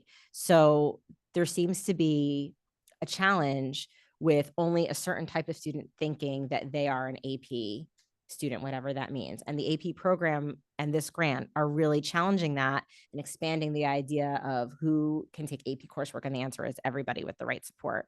So it's really asking about our special education students and getting them into AP, some of our diverse learners, our different subpopulations, and making sure that everybody has access to AP. So this grant that we got is going to work with our 9th and 10th grade students so that they are ready and able to take AP coursework as they move through their high school curriculum. And I just think it's just a great opportunity for them. Some of the changes that we're going to see next year are going to be beginning in 9th and 10th grade English. And it's the way that Ms. Staffen described it. And Dr. Morton, please correct me if I get this wrong, because I am not a teacher. It's a framework of teaching methodologies that use our current curriculum.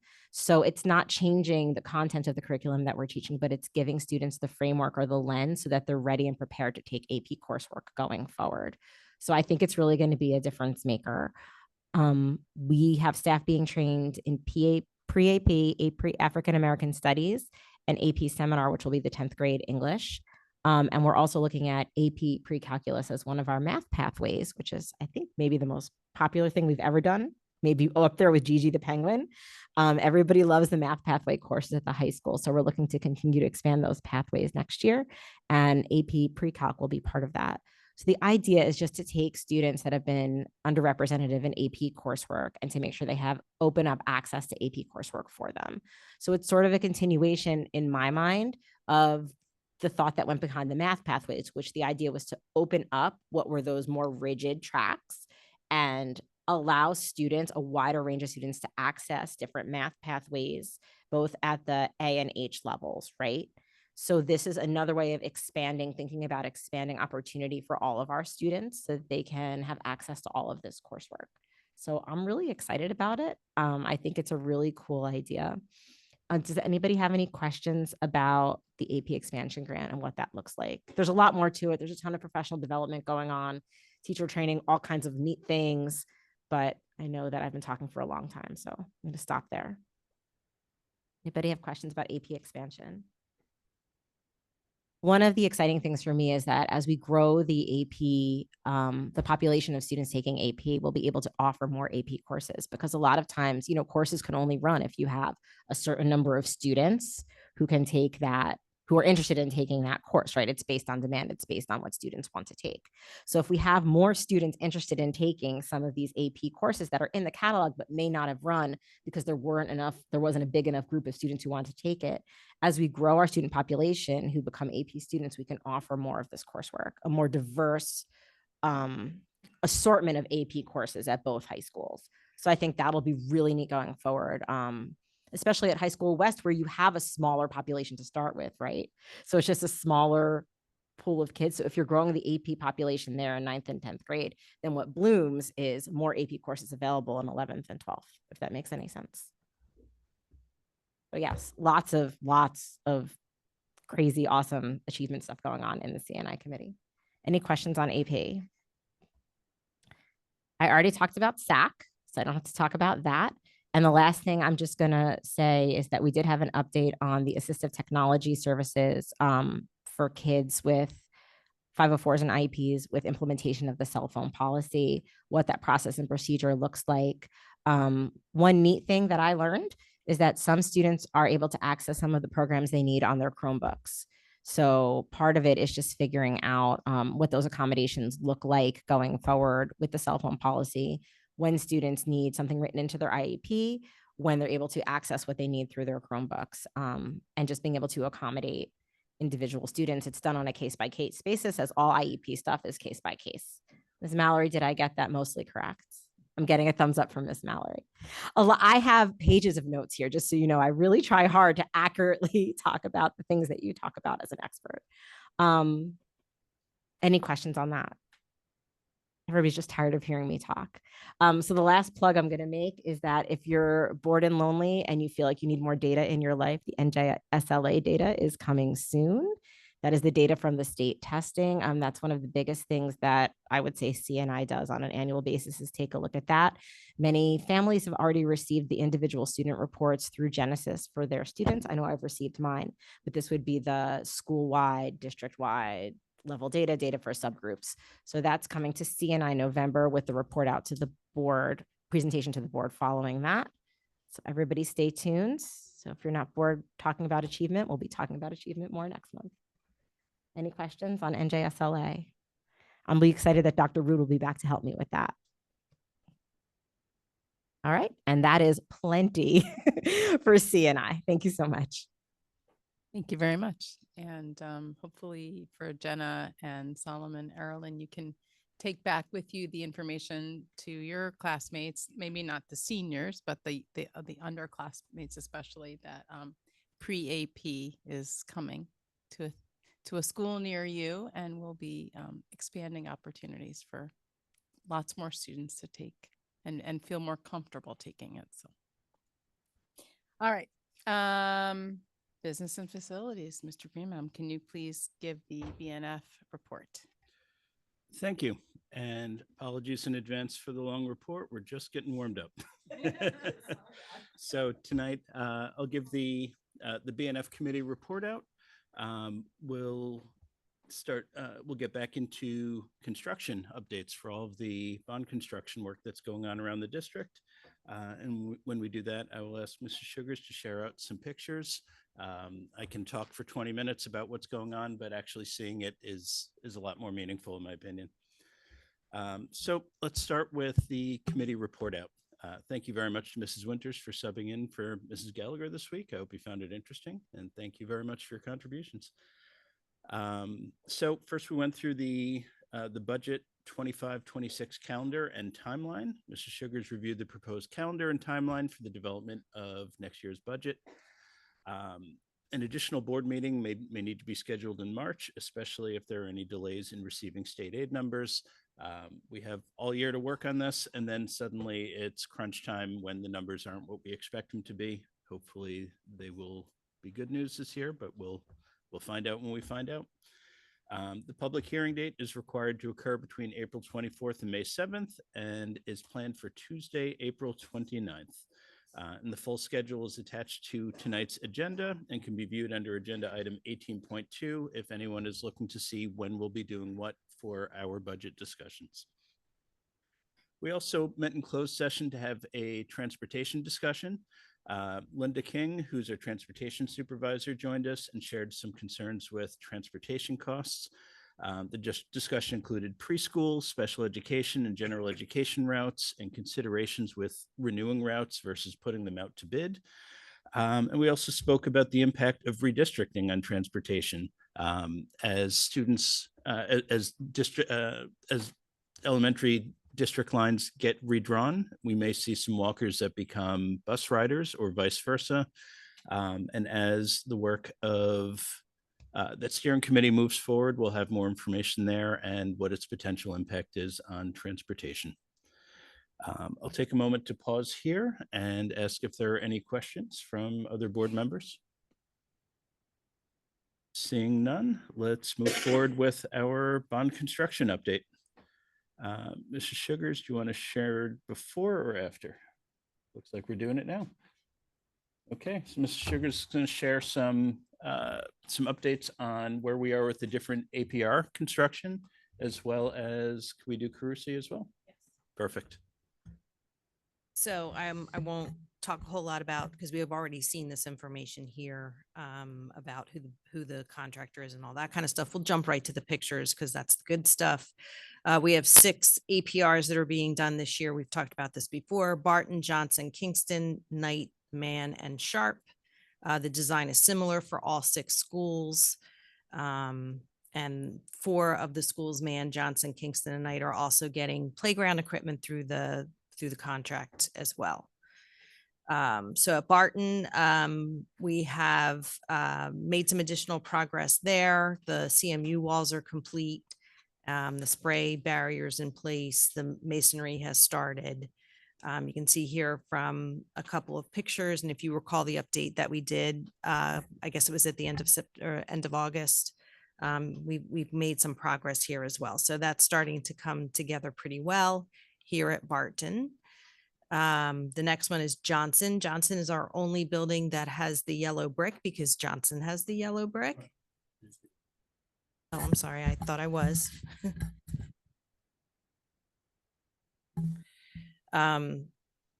So Johnson has the yellow brick. And you can see here that we have started with some of the wall panels.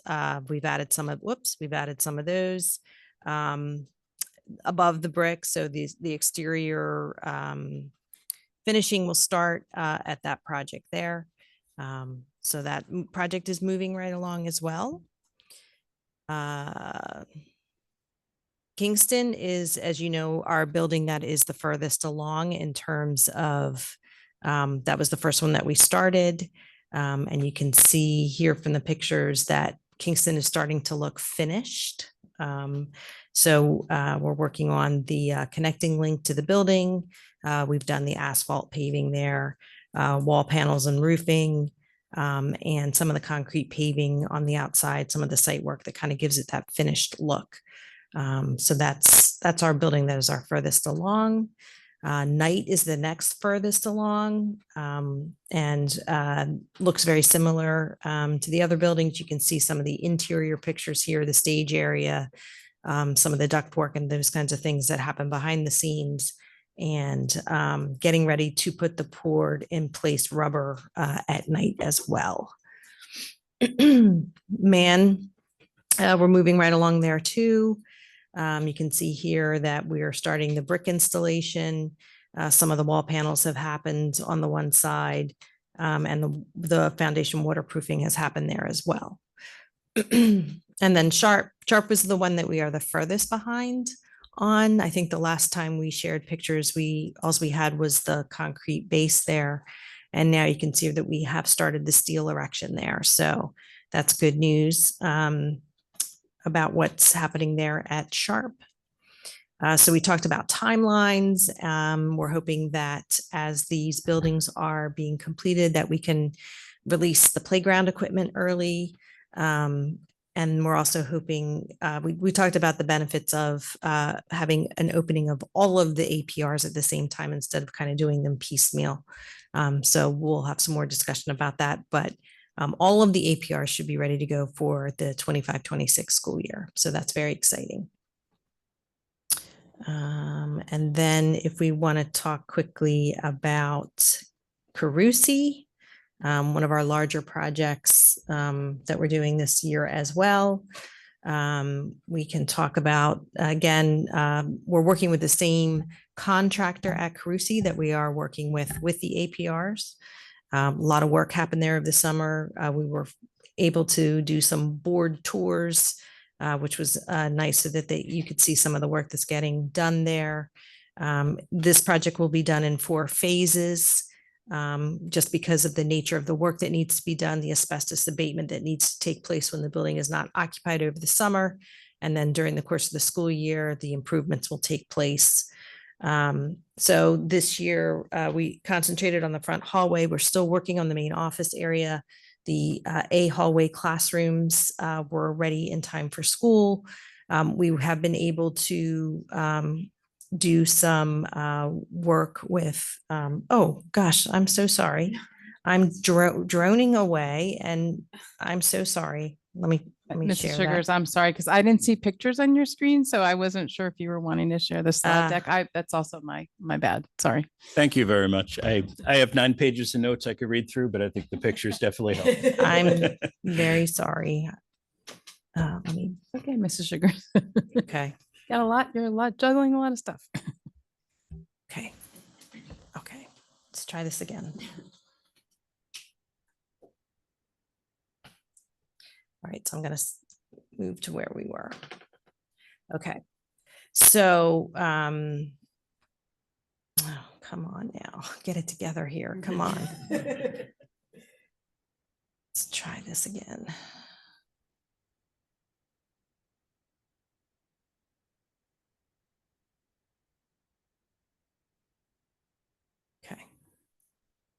Okay. So, again, this is going to be done in 4 phases. We talked about that.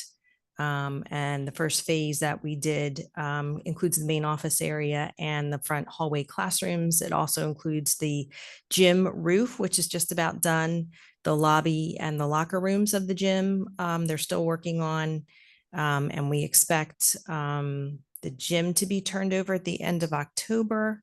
The locker rooms to be turned over around Thanksgiving, and then the main office around the end of the year, so around winter break. So here's some of the pictures. These are classrooms that we're working on, as well as the locker rooms. One of the things that we talked about was, if you see here the blue and yellow original tile, we had talked about putting a paint finish over that tile. We're rethinking that now. We may put sheetrock over that tile. I think I just think it will be a better look if we do that. So we talked about what that will look like and what kind of impact that will have in terms of a change order to do that. Also, they've started the framing of the main office. If you were on the board tour, it was just sort of an open room. Now you can see that the framing is going up. The gymnasium lobby is getting ready for finishes, and the gymnasium finishes are being installed. And I think it will be really interesting. Hopefully we'll have an opportunity to do another board tour just to see the changes that have happened in the gymnasium, as well as the roof and insulation has been completed there as well. So we're moving right along on those projects. And as I said, hopefully those areas will be open for students to use again, for the staff to get back into the main office fairly quickly. As of the end of September, we have a $400,000 allowance on this project. The end of September, we've used 42,000 of that. So we still have a good, healthy allowance left, which is good because we still have a lot of project left as well. We think that the wallboard installation all over the tile will probably be around $65,000. So that will eat into that allowance a little bit, but we think that in the end that'll be the right move with that. Okay. Okay, thank you very much for that. I know I certainly appreciate seeing the photos and the updates when the board was able to walk through and see what it looked like over the summer. The progress really is incredible, and looking forward to giving some of these facilities back to the students soon. So with that being said, as I said, I have about 9 pages of notes on all the projects going on. I have a much shorter summary I'll go through, but if any board members are looking for additional details, I absolutely have it. So with that said, we'll go through a construction update as provided by our architect, Bob Garrison, New Road Construction, and ERI. First, we'll look at some of the site work being done across the district. Malberg playground improvements. All of the punch list items have been closed out, and we're looking at a $2,500 credit to this contract. That seems to be a theme this month. I hope we can continue that. At Payne and Hart, they're finishing up a few punch list items. There are a few remaining. At this point, we have a credit of about $17.8 thousand. Again, always good to get some money back on these contracts when we don't have to use all of our contingency money. There's some minor playground items being addressed. The slide was replaced, bongo drums removed, and rubber surface has been repaired. At Stockton and Lewis, specifically here at Lewis, elephant armor. Those are the metal treads on the front steps that have been put in. They look good. And we're looking at a $120,000 credit on this contract as of now. So far, no additional changes expected, but we don't want to count our chickens before they're hatched. At Woodcrest and Lewis, working on a few punch list items such as handrails and guards. The playground at Woodcrest is open. If you saw the photo shared by the district last month of the children sitting outside the fence looking in, anticipating its opening, it is open. The kids can play on the playground now. I've heard they're real excited about it. It'd be great if we can get another picture of them on the other side of the fence. There's a credit expected on this contract. I will mention there's a couple minor issues with the slide that are currently being worked, but it's typical stuff. I'm excited the kids have the playground back. Of all the intricacies of the work that we do, that's the question everybody wants to know. When is it going to be available? At High School West, site work and accessibility improvements for next year at the stadium are in the planning stages. We received $71,000 in federal local recreation grant funds for site improvements. We always appreciate our construction guys going after any money that's available for grant funds.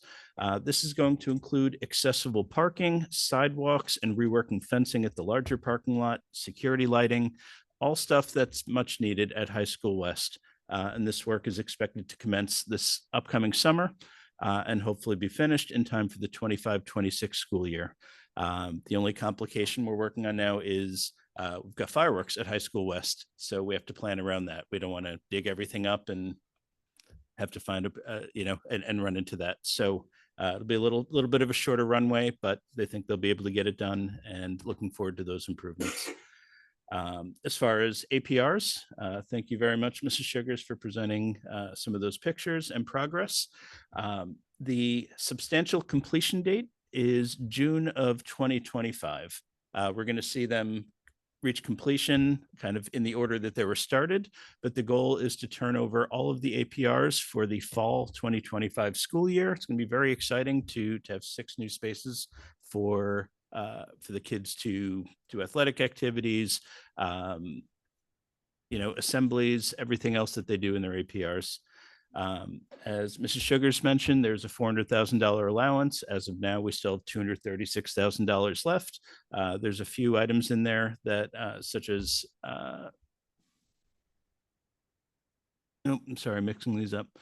There have been no change orders issued to date, and most of these items have been just unexpected things they found underground: soil remediation, building temporary construction roads, things like that. With Carusi, going out to bid soon with TCUs. Those are temporary classroom units that will be at Carusi starting next year. We're expecting bids from 2 vendors, and pricing is expected end of October. We will see another new traffic pattern next year as the TCUs are installed. The bus loop is going to be moved around the TCUs to ensure students should still not need to cross the bus line. The gym, you saw the construction going on. It's expected to reach substantial completion October 21st, and the students should be able to get back in the gym. Locker rooms and I believe front office are expected around Thanksgiving break. One challenge they ran into is we have brand new bleachers at Carusi, and there's an issue with measurements at all 3 middle schools, at Carusi, Rosa, and Beck. We did not measure these. The vendor is working on a solution with the manufacturer. We're expecting an answer on the bleachers this week, whether that's doing some fix on site, remanufacturing them, whatever it needs to be. But it's something they're working on, and hopefully can get a solution to us very soon. The East Dance Studio at High School East. They're waiting on a schedule to remove and replace temporary flooring. There are some concerns with the quality of the job, but that's going to be done at no cost to us. But it passed all township inspections back in September. Early childhood education at Malberg and Kilmer, the expansions we're doing there to add 16 more classrooms. Permit applications have been submitted. They're responding to questions. Work is expected to start in approximately 1 month, with expected completion in December of 2025. One open item that still needs to be discussed is when these additional seats come online, if they're available sooner than September, how does that fit in with how preschool is funded and things like that? So that's something that's currently being discussed, and we'll have a plan for that as we move forward. 2 more items. I told you it was a long list. This is the short version. Here at Lewis, the roof is being replaced under warranty. There's 1 leak. It's in this room, in that corner over there. They've looked at ways to repair it. They've been unsuccessful. They decided they're just going to replace it. The work will be done on the weekends as to not interrupt district operations, but they're making it right. Again, that'll be no cost to the district. And lastly, just some miscellaneous items that came up. We're anticipating potential supply chain issues or increased material costs due to all the hurricanes that have been going through our country. They're expecting a lot of materials to be going down south where things need to be rebuilt, and a lot of commodities costs are going to go up. It's just something we'll have to roll with, but I appreciate them keeping us abreast of it. I also want to thank Garrison, New Road, and ERI, not just for keeping us updated on what's being done and what went right, but also what goes wrong. Everything doesn't go perfectly, but they've been very transparent and proactive in communicating what went wrong, what its impact, cost, or schedule is to us, and most importantly, what's being done about it. Again, I have a lot more notes on this. It was a very long meeting, and we caught up on everything that happened over the summer in the last few months. But if any board members have questions on particular projects, I probably have it in my notes, or we can certainly go back to our friends at Garrison, ERI, and New Road and get an answer. So with that, while I catch my breath, are there any questions or comments? Mrs. Winters. It's everybody's favorite question, the playgrounds. So is there a possibility? I understand the APRs are going to come online in June, the end of the school year. Is there a possibility that any of the playgrounds will come online in the spring? Because I understand the children are driving everybody crazy by finding sticks in the field and doing whatever children do when they get bored. Yes. Yes, there is a possibility. There's nothing that's that we can commit to at this point, but they think they'll be able to get some of the playgrounds in and available to the students. The playgrounds have to wait until the site work's done, and the site work is done at many of the sites. So the goal is, weather permitting, to get the playgrounds installed and open so that the students have a place to play. And don't drive everybody crazy every day. I am sure the staff, especially the ed assistants who supervise recess, will be thrilled to hear that. Thank you so much. Yep. Any other questions or comments? Mrs. Stern. You mentioned regarding the bleachers, I think it was Carusi, that there's in all the middle schools, there's measurement sizing issues. So where's the financial responsibility fall for fixing that or redoing it, or whatever the right way to remediate it that is? Yep, that's a great question. And the vendor has taken responsibility for that. They are covering any of the costs. The real challenge we have now is time frame and finding the time to do the work and get it in. The goal was to have everything installed when we open the gym. I don't know how that impacts it yet. I asked when we're going to have an answer, and they said, hopefully tomorrow morning. We need answers. The real challenge is they don't want to just cut them to size and compromise the integrity of them, and something that's supposed to last for 30 years only lasts 5, right? They don't want to take things that have been custom painted with the school name or with any colors on it, and now, they're cutting off some of the wording, or at one of the schools, there's a walkway going off the middle. Do you now cut both sides so you don't have kind of asymmetric sides? So they're working on that. That's on them to pay for it. That's on them to find a solution. It's on us to accept the solution, but it's something that Garrison's working directly with the vendor to get an answer, and leaning on them pretty hard to figure it out. Thank you. Okay. Any other questions or comments? All right, seeing none, I will wrap this up and we'll move on to the next agenda item. Thank you. Well, lucky for you all, this is going to be real short. So we move on to the Human Resources Report, which is often, which is, a confidential committee, and often held. There's not very much I can speak to. However, we did talk about hiring, where we're at with hiring, and retention. We talked about where we're at with SAC hiring, which Mr. Guy referenced earlier. So that was really helpful. We also talked about ESS, and other contracts that we have, contracts for staffing. So Dr. Morton spoke about that. So you probably shared more than I might have thought to share in the committee report. So that was really helpful. In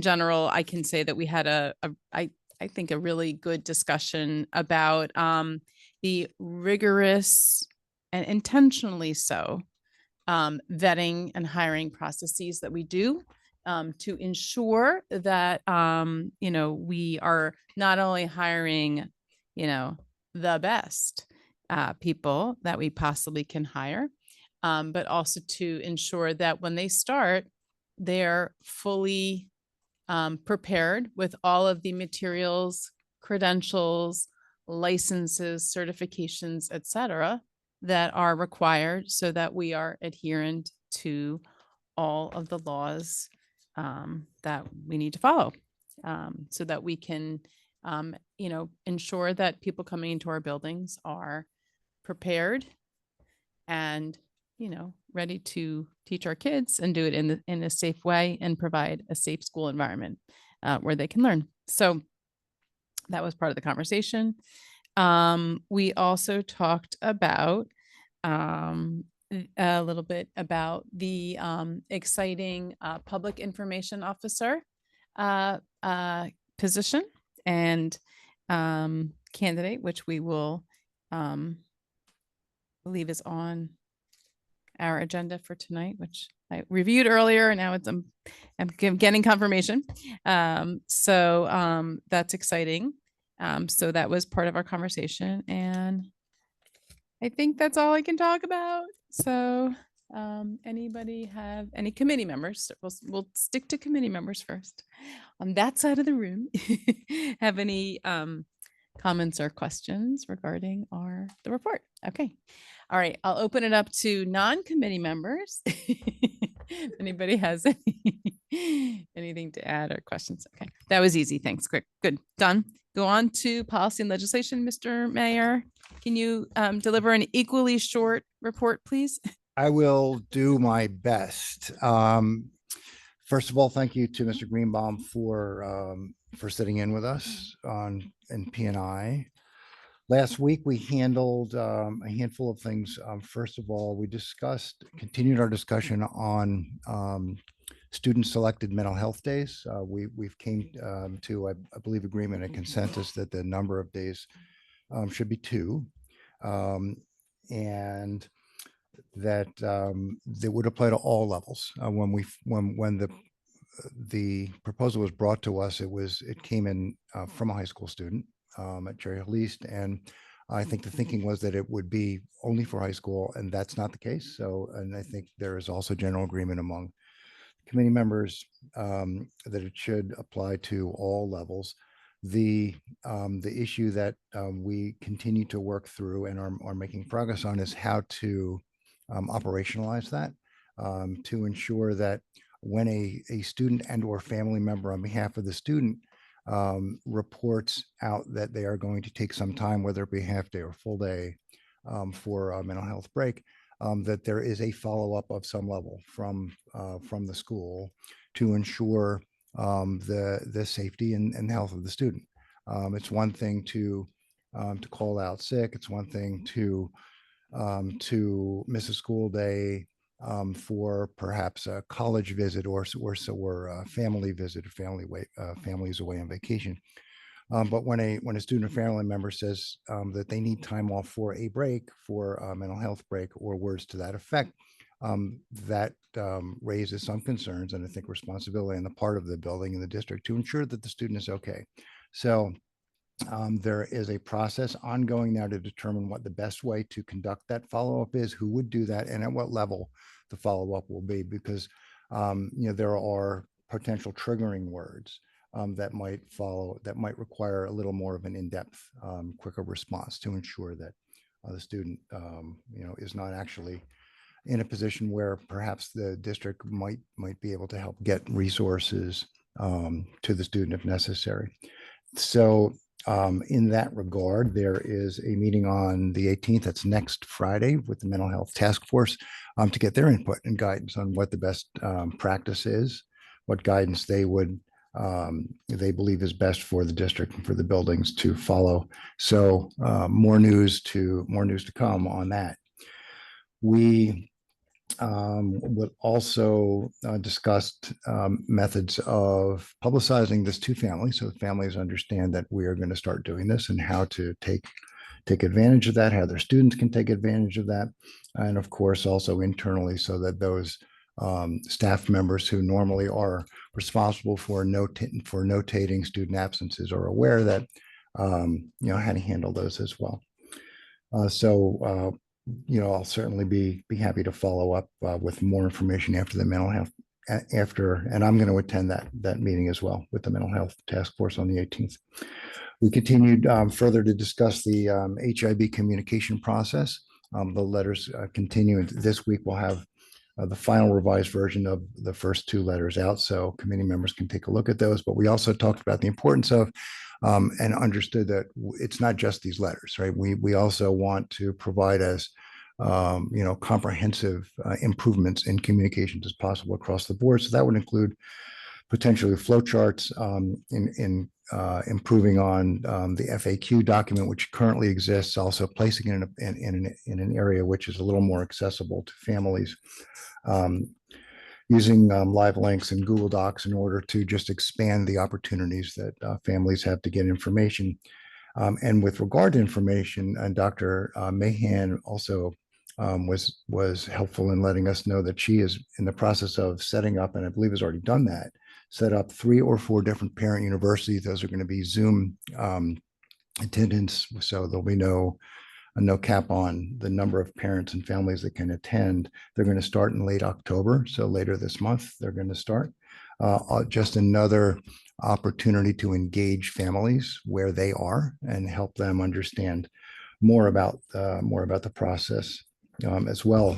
In addition, there will be a thought exchange survey, which will be given and will be accessible to all families who are participants in one way or another in the HIB process, to get their input on what is working, what is not working, what suggestions they may have. And hopefully we will be able to take some of that and continue moving forward and making those improvements.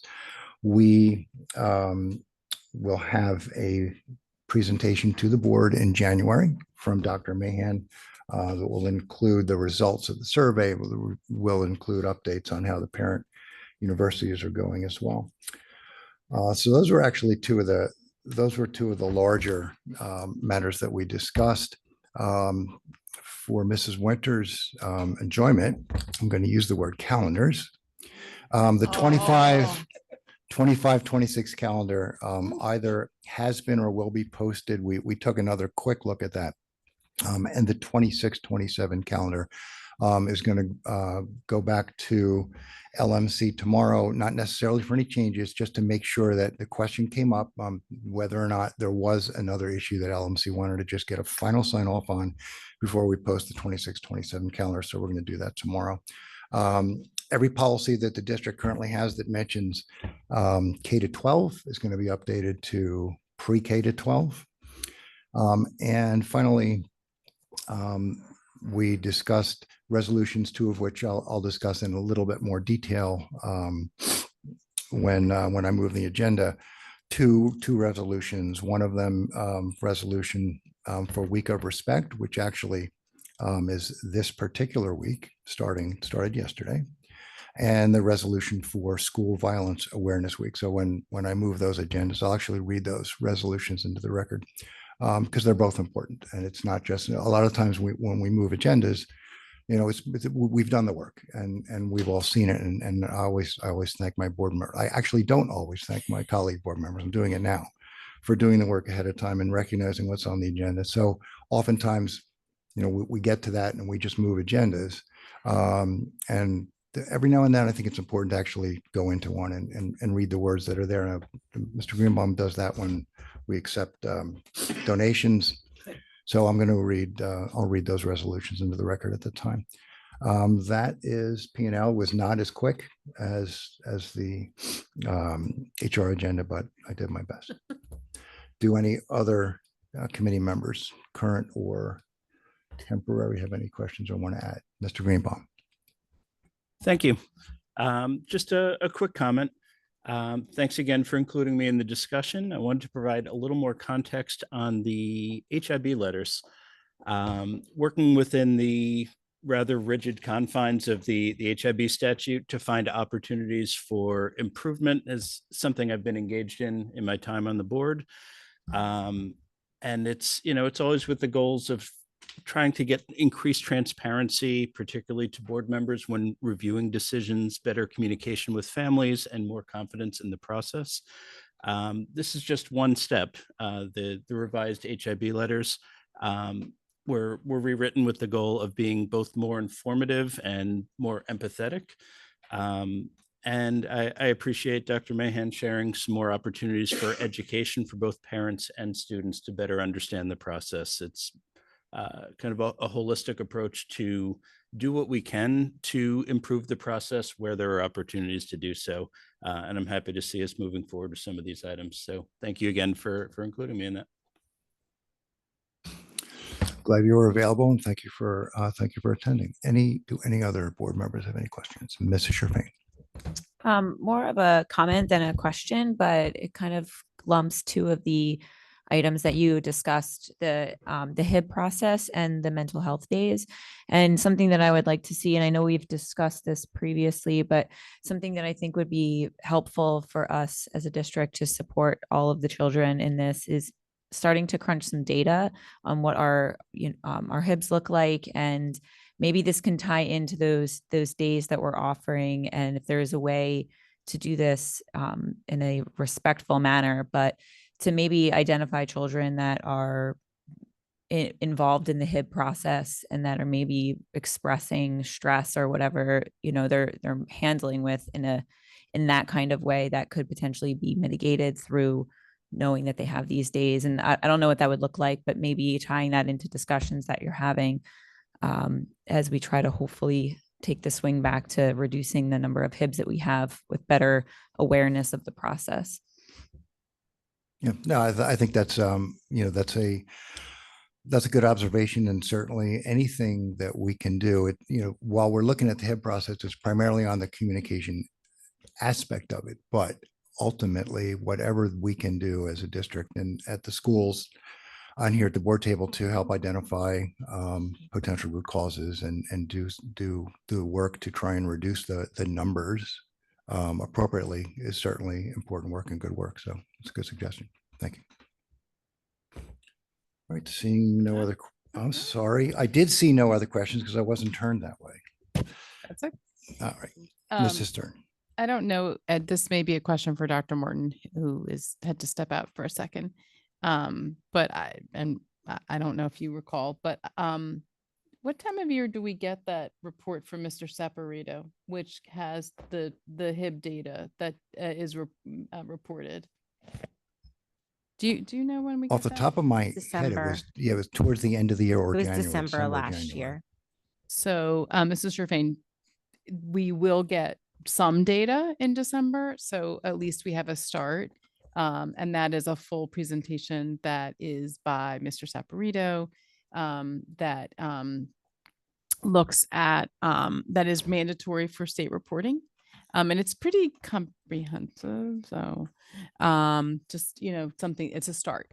It's a start for that information. So yeah. Yeah. And I think I remember that from last year. I was here for that meeting, and I think that's really helpful for the holistic picture of it. And I guess where I'm coming from is more of an internal, maybe not even something that we see at our level, but something internally that they can maybe identify, repeat documents that come across, our specialist desks, that from children that might be stuck in this process that we frequently talk about as being non-punitive and all that stuff, and frustrating because it comes from such a very strict statute process. And I think that maybe we can reduce the number of the ones that we're seeing that are unfounded HIBs by maybe providing these services that we're talking about and understanding the root cause of them. So that more of an internal assessment of what we're seeing. Are you talking about like the restorative processes, which is what we put in place for that? Is that what you're referring to, or?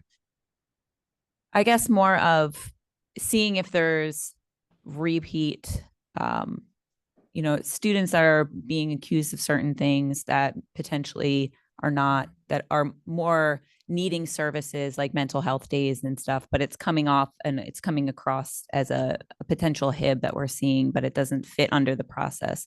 And it's probably more of just better communication of what a HIB is, but maybe if there are students that are frequently in this process that should not be, I'm hoping that we can try to mitigate them being constantly in this process by having better services for them and identifying students that could, use these, especially when we look at younger children that I would, I would like to think that are not coming from a place of harassment, intimidation, or bullying, and are probably just expressing feelings that they have.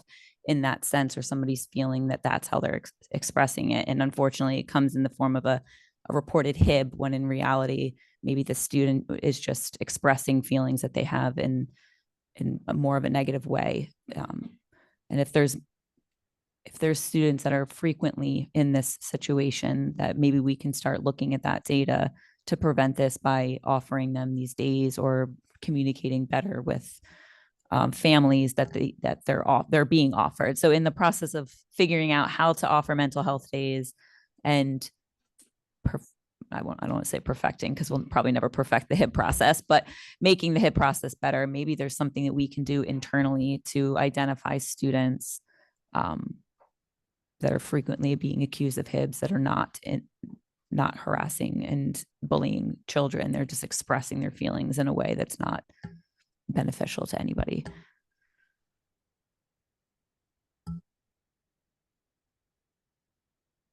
Okay, thank you. Okay, we move on to strategic planning.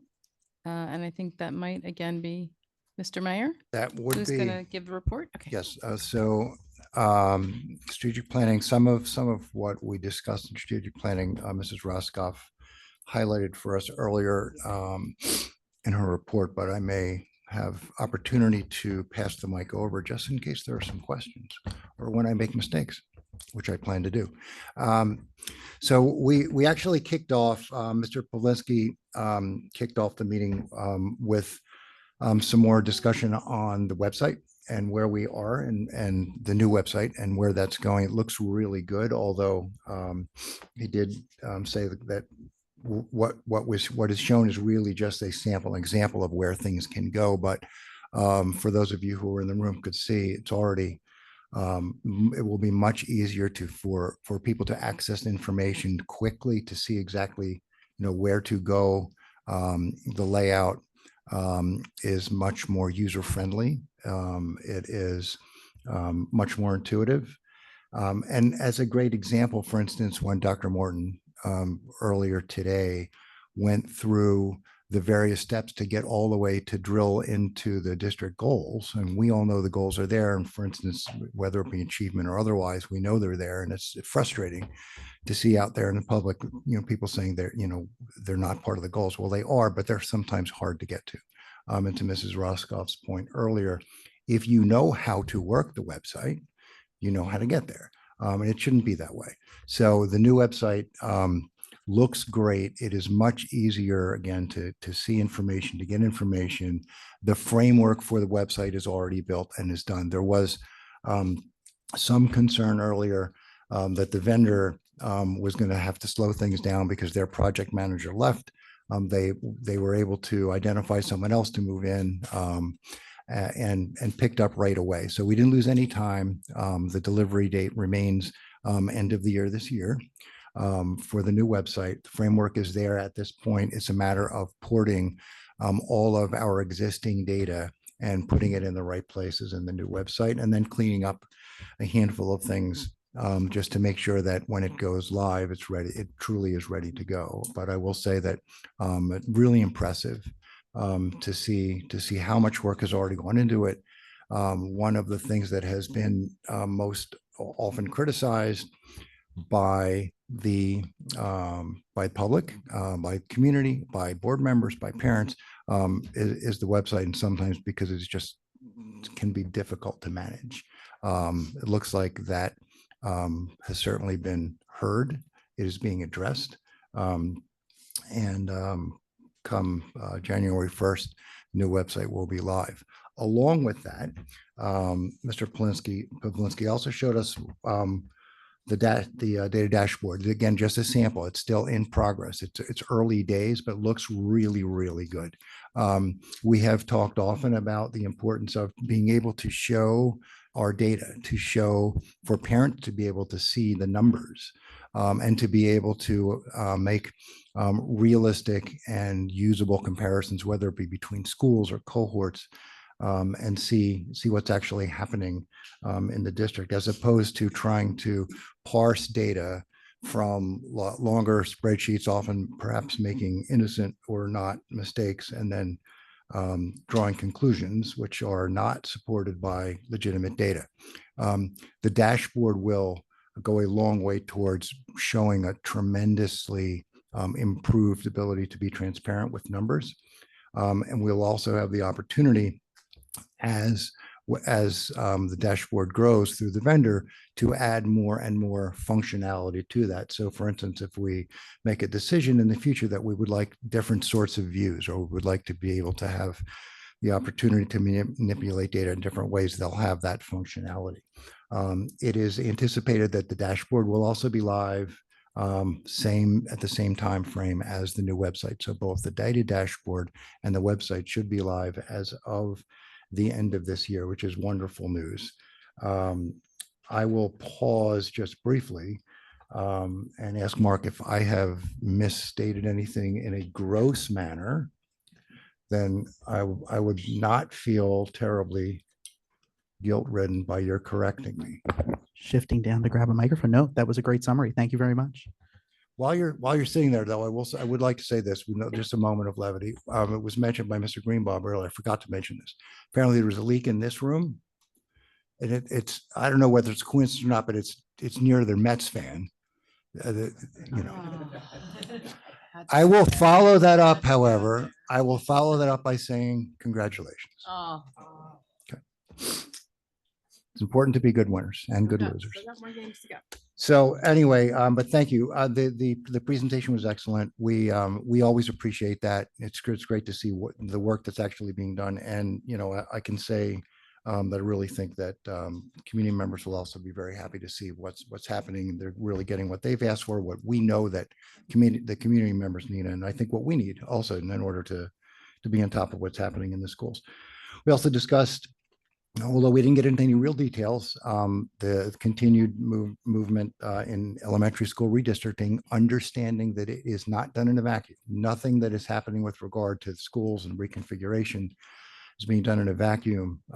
This is all stemming from in large part, the new demographic study that was done, and understanding that the Cherry Hill today is not the Cherry Hill of 30 or 40 years ago. Population growth is significantly higher on the west side in particular. It is expected that will continue in the near future, and we have to address that. And one of the big tools that we do have to do that is through elementary school redistricting and the use of community members and the collaborative team that has been meeting to do that. It is my understanding also that because it has been such a successful group to work with, and the insights that they have brought to the table, the fact that they've done that by putting their own personal agendas aside and working as a group for the betterment of the community, will likely be used for other projects as well throughout as we move forward. So that's all good to see. There was also very brief discussion with respect to where things stand with the steering committee on redistricting, which has resulted in a recommendation of three specific recommendations, nothing is in stone. These are all things which are on consideration. So I'll just go over them very briefly. One is to consider redistricting the schools by grade level and groups. So it will be grouping the schools by grade level in smaller groups of schools that are close to one another to reduce travel time, to reduce disruption to students, but also allow them to remain together as their own community as they continue their process through the Cherry Hill schools. The second big recommendation that came out was to bring this building, the Lewis building, online as an elementary school. Not a huge surprise, but that was one of the top three recommendations. The third is, of course, to redraw boundaries, to make those boundaries make more sense, and to do so in a way that is also recognizes, again, where the demographics are going, to try and do so in a way that minimizes transportation cost, disruption to students, travel time, and to try and make as possible special education opportunities available to more students closer to their homes and home schools so that there would be less travel distance for those students as well. Again, it is early days, but important days in those discussions that are moving forward. And thank you specifically to the members of the community who have lent their time and their expertise and their guidance in helping us move forward. Finally, we discussed the Hanover update. They have parsed through all the data from the survey that was done. As we move forward, there will be a number of opportunities for continued feedback for us to learn even more from the community. Specifically, this coming summer, there will be gathering additional feedback from us as board members and leadership in order to drill down on priority areas. They will continue through that, and through October, they're continuing to analyze data. They're looking to see where we can take advantage of opportunities to close gaps and inequities with regard to outcomes, to access to different programs. They will continue through November to gather more stakeholder perceptions and try and identify additional areas where we can achieve successes and identify and begin to attack some challenges that we have. There will be community focus groups. They will start at the beginning of next year in January. And then they will be prepared sometime in the spring to come to us with full findings and a full presentation. Again, not nearly as short as HR, but I don't think it was quite as long as BNF. Which is not necessarily criticism. Thank you, Mr. Greenbaum. Do any committee members want to add anything to that, or Mrs. Roscoff, is there anything you'd like to add to that presentation that you think we need for context? If there are questions, I can, Any other board members have any questions? Seeing none. I know you raised your hand late on purpose to do that. Mrs. Stern. It's okay. I'm in your periphery. So a little bit more about I have questions a little bit to understand a little bit more about the recommendations coming out of the committee. So the first one, could you talk a little bit more about the idea of grouping by grade and how that would look, and what were the configurations? Yeah, and also what would be the benefit of that? First of all, just remember these are recommendations and they have to go through the steering committee to be vetted to make sure how viable they really are, right?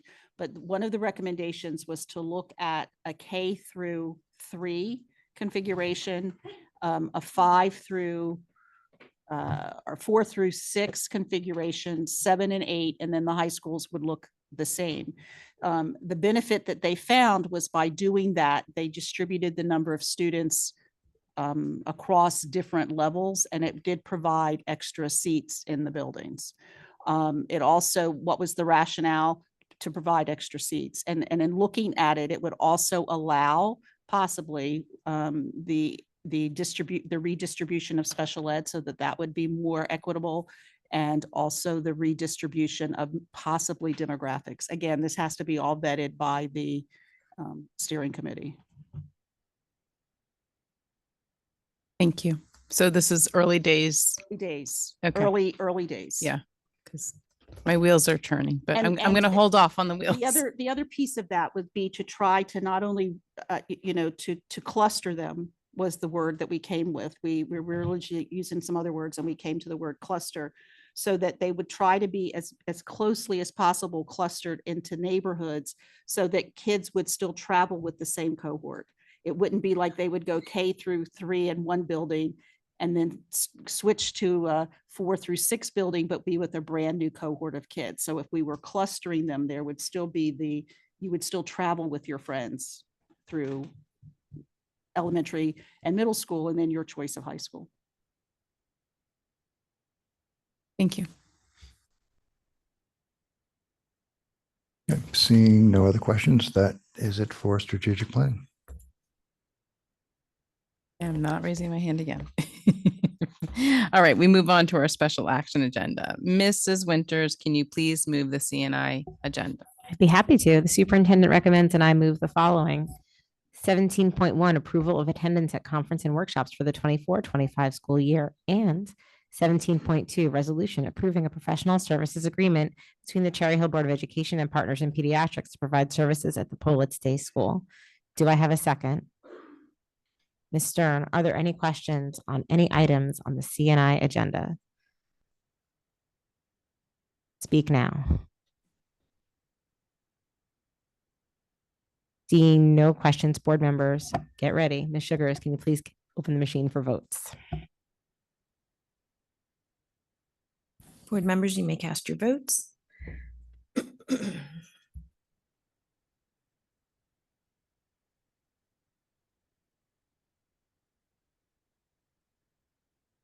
And we have a unanimous yes vote.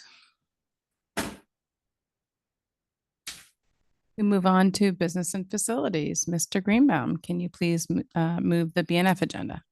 Thank you. The superintendent recommends, and I move the following. 18.1, financial reports. 18.2, resolutions. 18.3, approval of budget calendar for the 2025-2026 school year. As a reminder, if you want to know when we're doing what with the budget, that's where the attachment is. 18.4, resolution for the award of change orders. And that's all of them. Got a shorter one tonight. Do I have a second? Mrs. Winters, any questions? Seeing none, Ms. Sugars, please open the voting.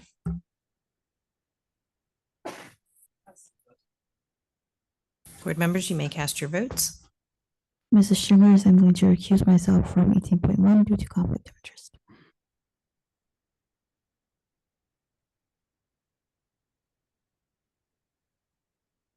Okay, we have a recusal from Mrs. Niaz on 18.1. Otherwise, we have a unanimous yes vote. I will move the human resources agenda. The superintendent recommends, and I move the following. 19.1, termination of employment certificated. 19.2, termination of employment non-certificated. 19.3, appointments certificated. 19.4, appointments non-certificated. 19.5, assignment salary change non-certificated. 19.6, other compensation certificated. Do I have a second? Mrs. Winters, are there any questions from board members? Mrs. Winters. I see there's an addendum item. There's a Cherry Hill East school nurse being added to the agenda. I was wondering if that fills the position that was mentioned earlier that was open.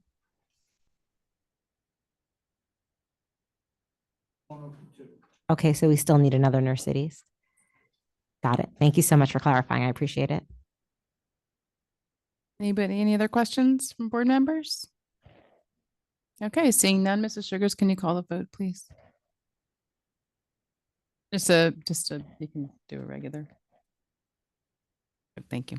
I need to choosing to abstain from 19.3 to ensure that I avoid a conflict of interest.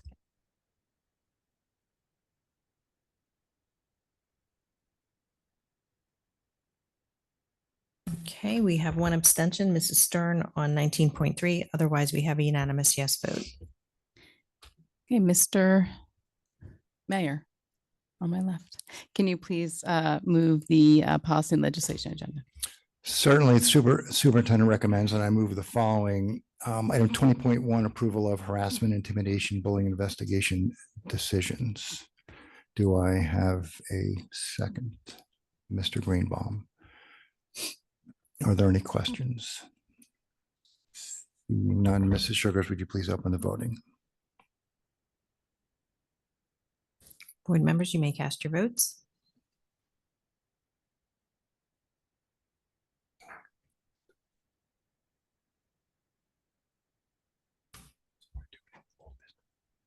And we have a unanimous yes vote. I'll do it now.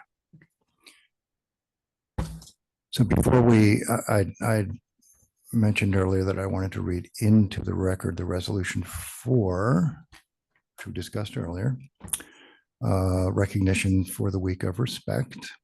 So before we move forward, and thank you to the chair for allowing me to do this, I'd just like to read into the record the resolution. Based upon Public Law 2010, whereas for the 2024-2025 school year, all public school districts and approved charter schools are required to designate the first full week in October as Week of Respect, and whereas the Cherry Hill Public School District supports the value of providing an opportunity for students, parents, school district personnel to recognize the importance of character education and to provide appropriate instruction, focusing on preventing harassment, intimidation, or bullying. Now be it resolved that the Cherry Hill Board of Education designates this week, the week of October 7, 2024, as Week of Respect and directs the superintendent to have all schools participate in activities appropriately designated to promote the character education and to recognize the importance of social and emotional learning and the prevention of harassment, intimidation, and bullying in our schools. So I just wanted to read the actual resolution into the record. So it's more, to me anyway, it's more than just the fact that this is a New Jersey mandated law. And what we can do, what we do here on the board, again, I'll thank my colleague board members for always supporting the importance of character education and respecting one another and respecting each other's cultures, respecting each other's beliefs, respecting and celebrating each other's differences and learning about them. It's great that there is a resolution, and I look forward to whatever the schools individually are doing to support Week of Respect. It's great that it's being called out. It should always be more than just a week. I mean, respect is something that has to be lived, and that's not just acknowledged during 5 days of the school week. It should be every day. But I thought it was important to read the words of the resolution to the record, because it's more than just numbers. It's more than just raising our hands and clicking and voting yes to something.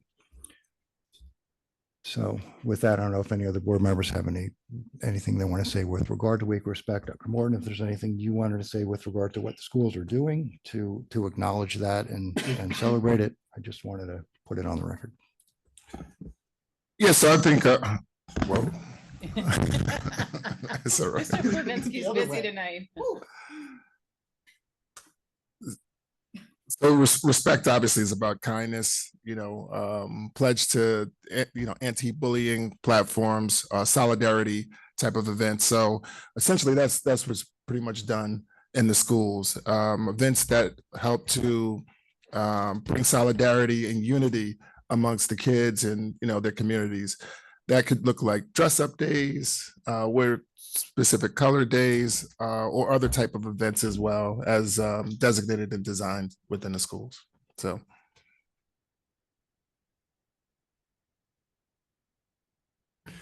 with that, thank you, Dr. Morton. Thank you to the administrators and the teachers who are doing that. Certainly we, as the board, would invite, or I would, as a board member, invite the community to participate. Welcome respect, and talk to your kids, your students about that. That it starts there, right? We've talked to Mrs. Gervain. Thank you for your suggestions on ways we might be able to reduce HIBs and reports, and education. Respect is absolutely foundational to that.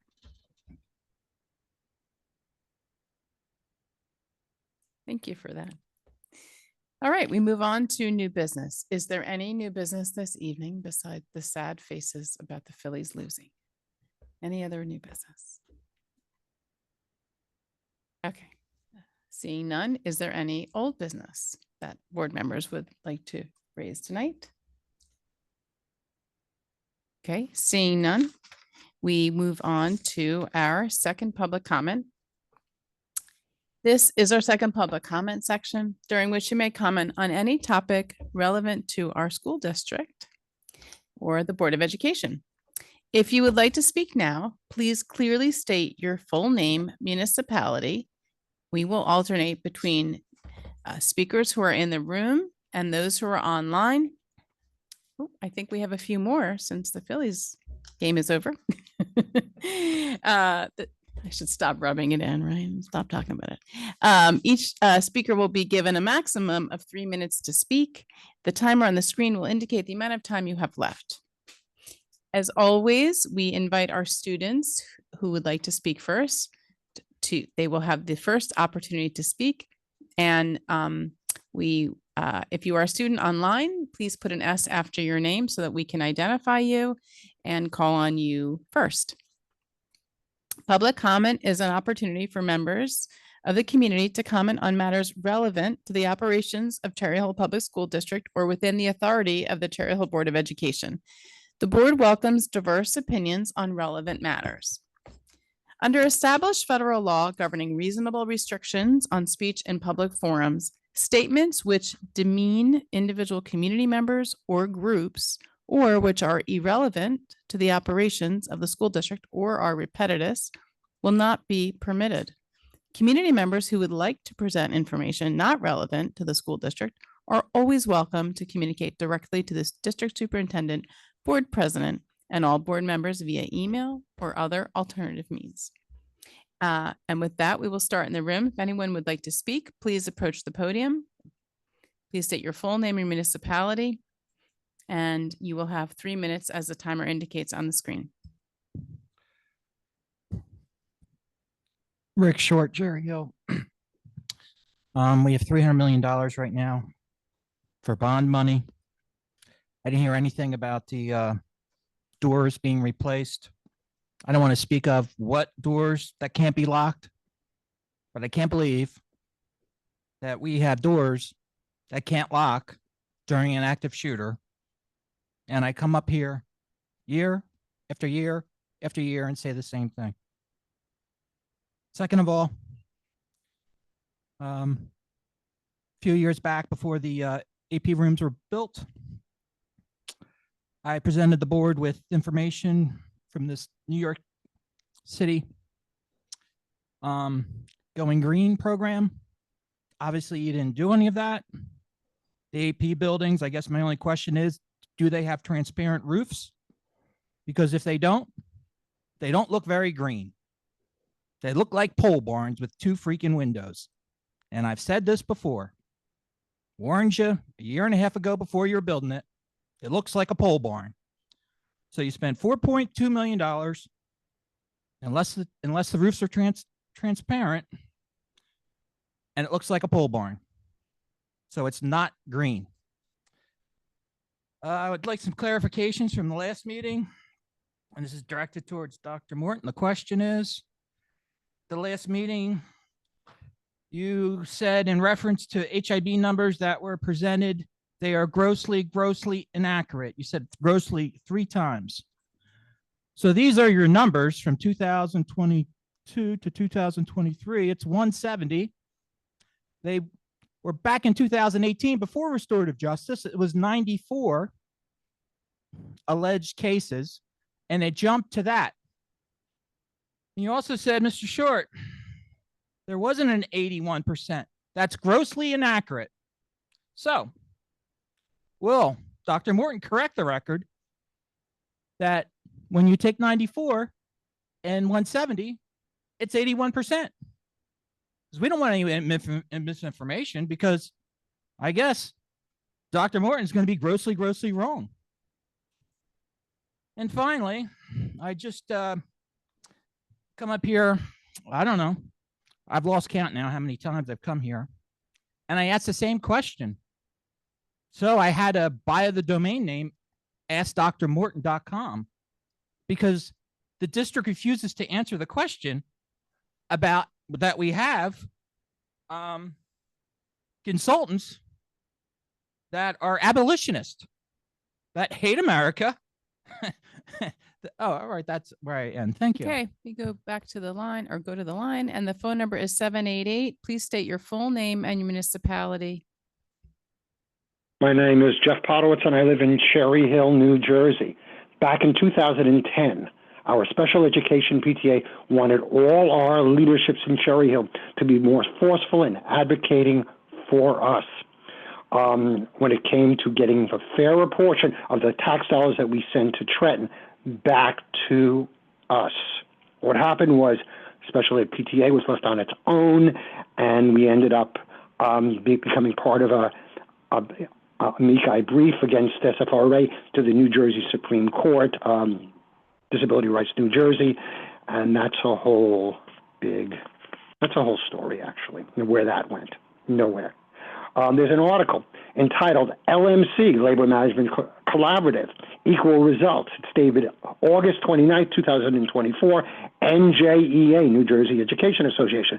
Please read the article and do some research about it. In the article, it does say that the Cherry Hill Public School District Labor Management Collaborative worked to obtain $1.5 million in salary guide stabilization. Basically, what's interesting is that according to the state's figures, we are $29 million or 118% above what the state calculated is our local fair share. In other words, that's the money that we basically so we're paying more than enough in taxes according to the state of New Jersey, but still we're short of money. The question is, why are we short of money when according to the state's calculations, we are overpaying on our taxes? Why? What's going on here?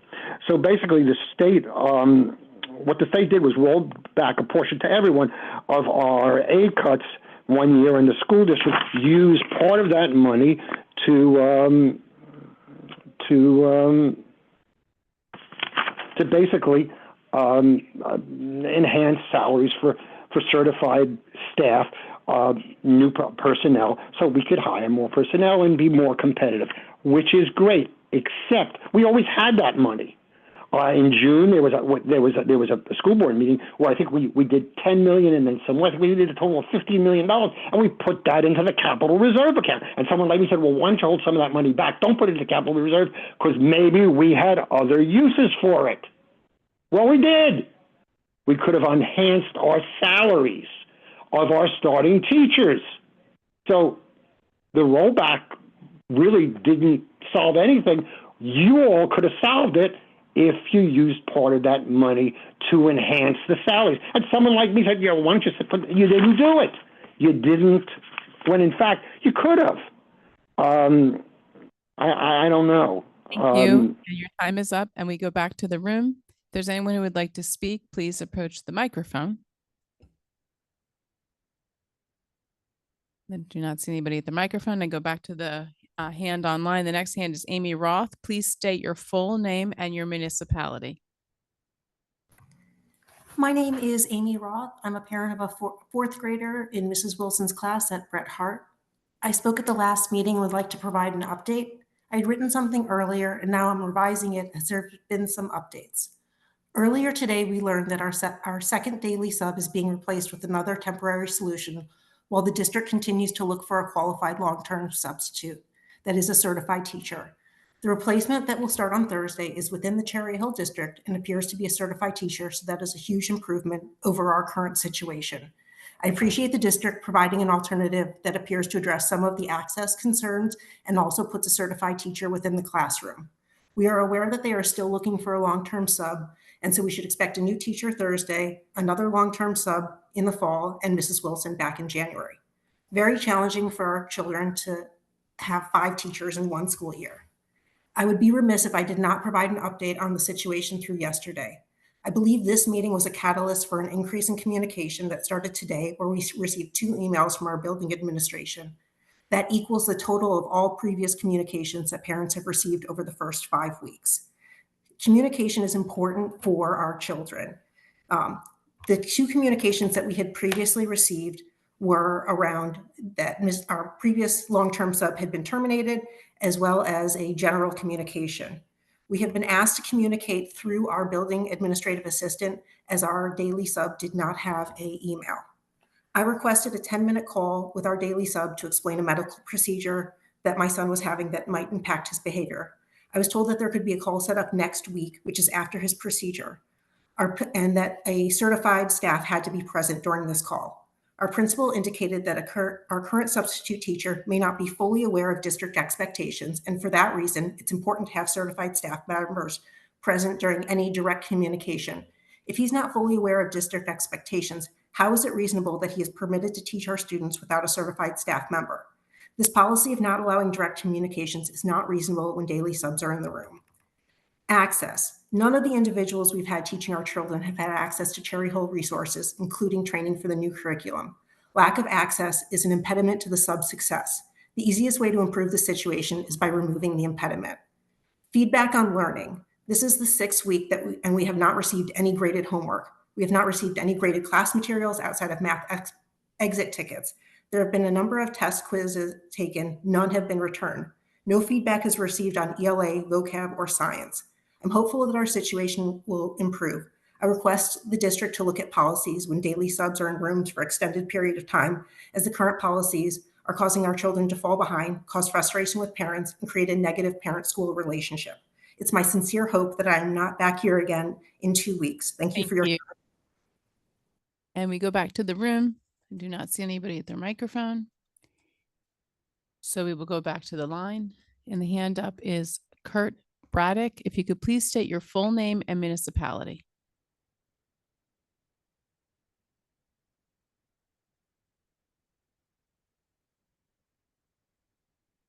Please unmute. Yeah, I was Go ahead. muted. Sorry, Kurt Braddock, Cherry Hill. I usually go the full 3 minutes, although now it'll be 2 minutes, 46 seconds, but I'll try to keep it quick for the sanity of the board.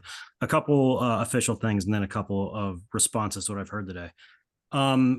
Earlier, when Ms. Roscoff was talking about the community relations plan, I really like the idea of connecting with colleges in the area and being able to connect students to those colleges.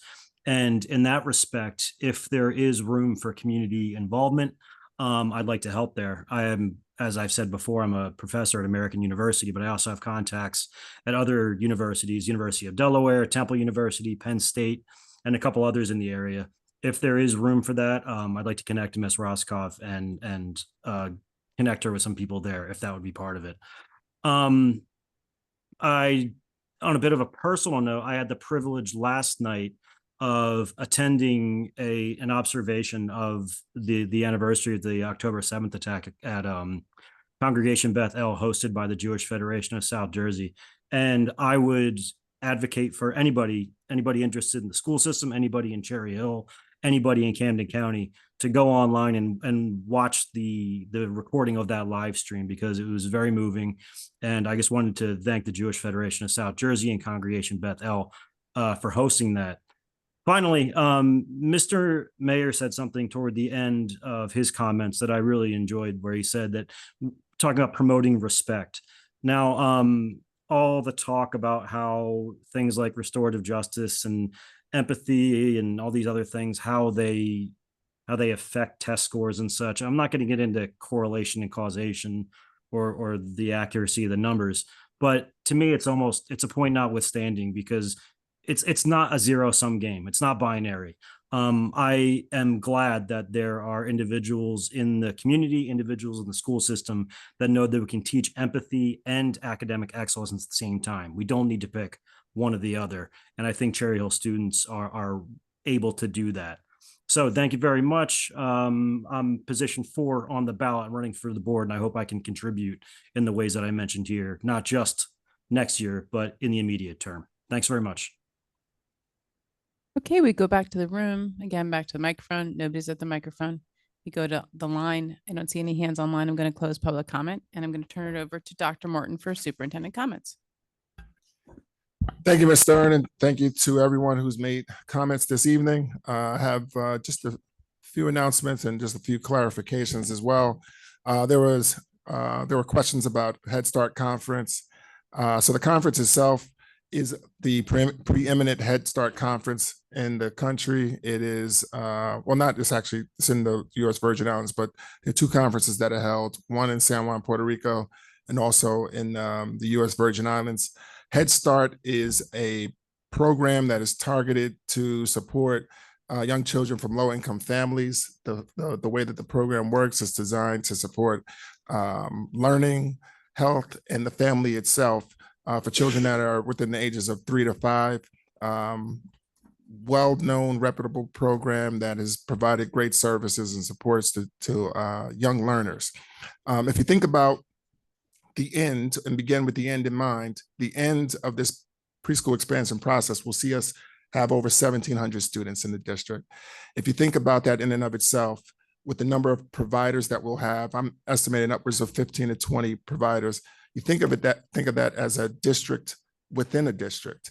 It'll be as large as some districts that are, across the state. It's important that we build the knowledge base of the individuals that are charged with building this program and getting us to that place, which is Dr. Mahan. Dr. Mahan has done a great job, and not only writing the application, but getting us off to a start and building a foundation where we can potentially grow to reach the projected point. We believe the conference is important because of that and because of those reasons.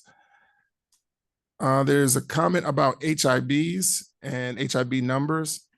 Just to clarify again, when I said gross misinformation, there was an attempt to attribute alleged HIB incidents to violent acts within school buildings. That is totally inaccurate. An alleged incident is one that's unfounded. It is one that doesn't necessarily mean that it even represents something that's a violent situation, and it does not mean that there's a direct correlation that's there.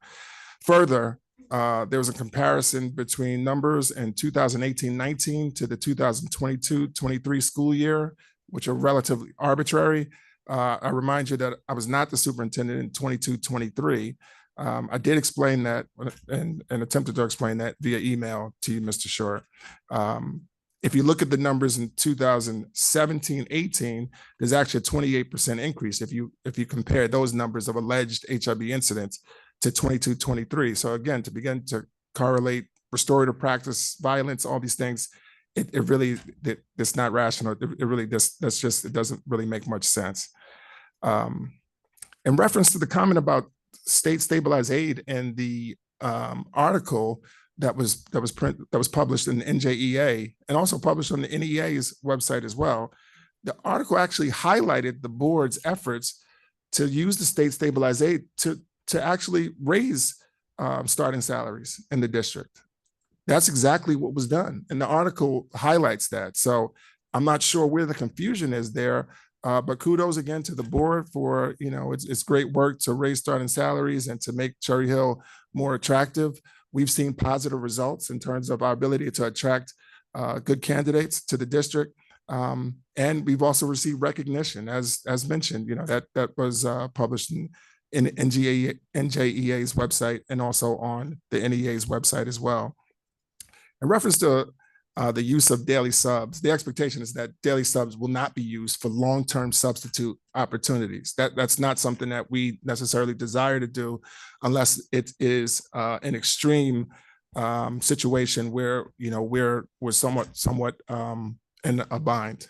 As I mentioned earlier today, we follow a process for hiring long-term substitutes, similar to the same process we follow for hiring permanent teachers as well. That process was followed. Mr. Burgess had identified a great candidate. We interviewed that individual. I had an opportunity to interview that individual. They were all set and ready to go until prior to a week from the school year beginning. That individual obtained another position, I guess that was full-time, and made a decision that was best for themselves. Nonetheless, that left us in a very difficult situation. And I mean, the reality is that it's no excuses, but there's a teacher shortage and there's difficulty, and it takes time to identify a suitable candidate. In the week since, Mr. Burgess and Mr. Guy have both been, and Mr. Lieber for that matter, have been sourcing candidates. They've been interviewing candidates, and the expectation and the attempt is to make sure we find a suitable candidate for the position. Information was shared with families today that a current teacher in the district would be reassigned to cover the class and help to get the class through this transition while we finalize the hiring process for a long-term substitute for that class. We felt that's the best move for us to make at this point. None of this, we don't necessarily want to be in this process. We don't necessarily want these things to occur like this, but when they do occur, we have to respond accordingly. And that's exactly what's being done. Thank you, Ms. Roscoff, for the presentation. I just want to reiterate We want to hear from you, the public. We have some very exciting and dynamic processes taking place right now. Mr. Mayor mentioned the Hanover research firm who we're working with to complete our 5-year strategic plan. On Thursday, we have our first workshop, which will have stakeholders from within this community come together and help us to identify our vision, our mission, and core values for moving forward. As we establish these core values and these other items, Ms. Roscoff and I will be out, and we will be out to talk to members of the community, to hear your perspective as well, and to have your perspective added to the conversation. Additionally, there'll be ample other opportunities for community members to share their voices and share their perspectives on what it is that we want for our children as our children progress throughout the levels and move on to graduate and leave us. That's what we call a portrait of a graduate. So you may have heard that quite frequently used, but this is your opportunity to provide your voice, to provide your input, and to provide your feedback and direction. And like I said, we're listening, so we definitely want you to stay connected with that process. We sent a notice out about the district being accepted into a national network called the League of Innovative Schools. It's really an exciting network to be a part of. Great school districts here in New Jersey are also a part of that. There's great school districts around the country. There's 156 to be exact. Ms. Roscoff and I had an opportunity to go out and interact with members of the league and California, and just by the experience that we had, very, very excited for our affiliation, and we're looking forward to moving forward with that process. Just 2 other announcements or reminders. Thursday, it's all going down. It's all going down. Here's a high school East football coach, high school East versus high school West over at high school East. It will truly be exciting. It's our first East versus West game that would be played under the lights at East this year. So it promises to be fun. Coach Holman says that they're bringing the boot over to Crescent. He's declared it already. So we'll see about that. We'll see about that. Come out and enjoy a great night in Cherry Hill. Last thing I'd just like to say, for all those celebrating Yom Kippur, just wish you a great and easy fast. Thank you. Thank you, Dr. Morton. And I want to congratulate you, Mrs. Roscoff, and your team for the admission into the League of Innovative Schools. And I it's also important for us as a board to recognize what that means, the hard work that went into that, and what that means for elevating our district to more opportunities, more access on a national level to exciting resources, really continuing to move us forward as a cutting edge district. I can remember year 1 or 2 on the board, I guess it was. Maybe it was year 2, because I don't know. I feel like you saw the article, Ms. Winters. Maybe you didn't. We were given an article from early days of Cherry Hill Public Schools to review. I mean, black and white photos, early days. Long article about the number of, exciting, innovative, opportunities and experiences our students were having. It was really mind-opening to see, kind of the Cherry Hill back then, and all of these aspirational, goals that we were striving towards and starting to reach. And I feel like we're back in that time again. It's really exciting to see. So, and I feel like this is another piece of that puzzle. So just want to congratulate you for all your hard work. Thank you for traveling across country. I know what it's like to be in a multi-day conference. It's exhausting and intensive, especially in a time zone difference. So thank you both, and excited to see what comes from it. So, all right. And with that, I make a motion to adjourn. Do I have a second? Mr. Greenbaum, all in favor? The motion carries. Meeting is adjourned.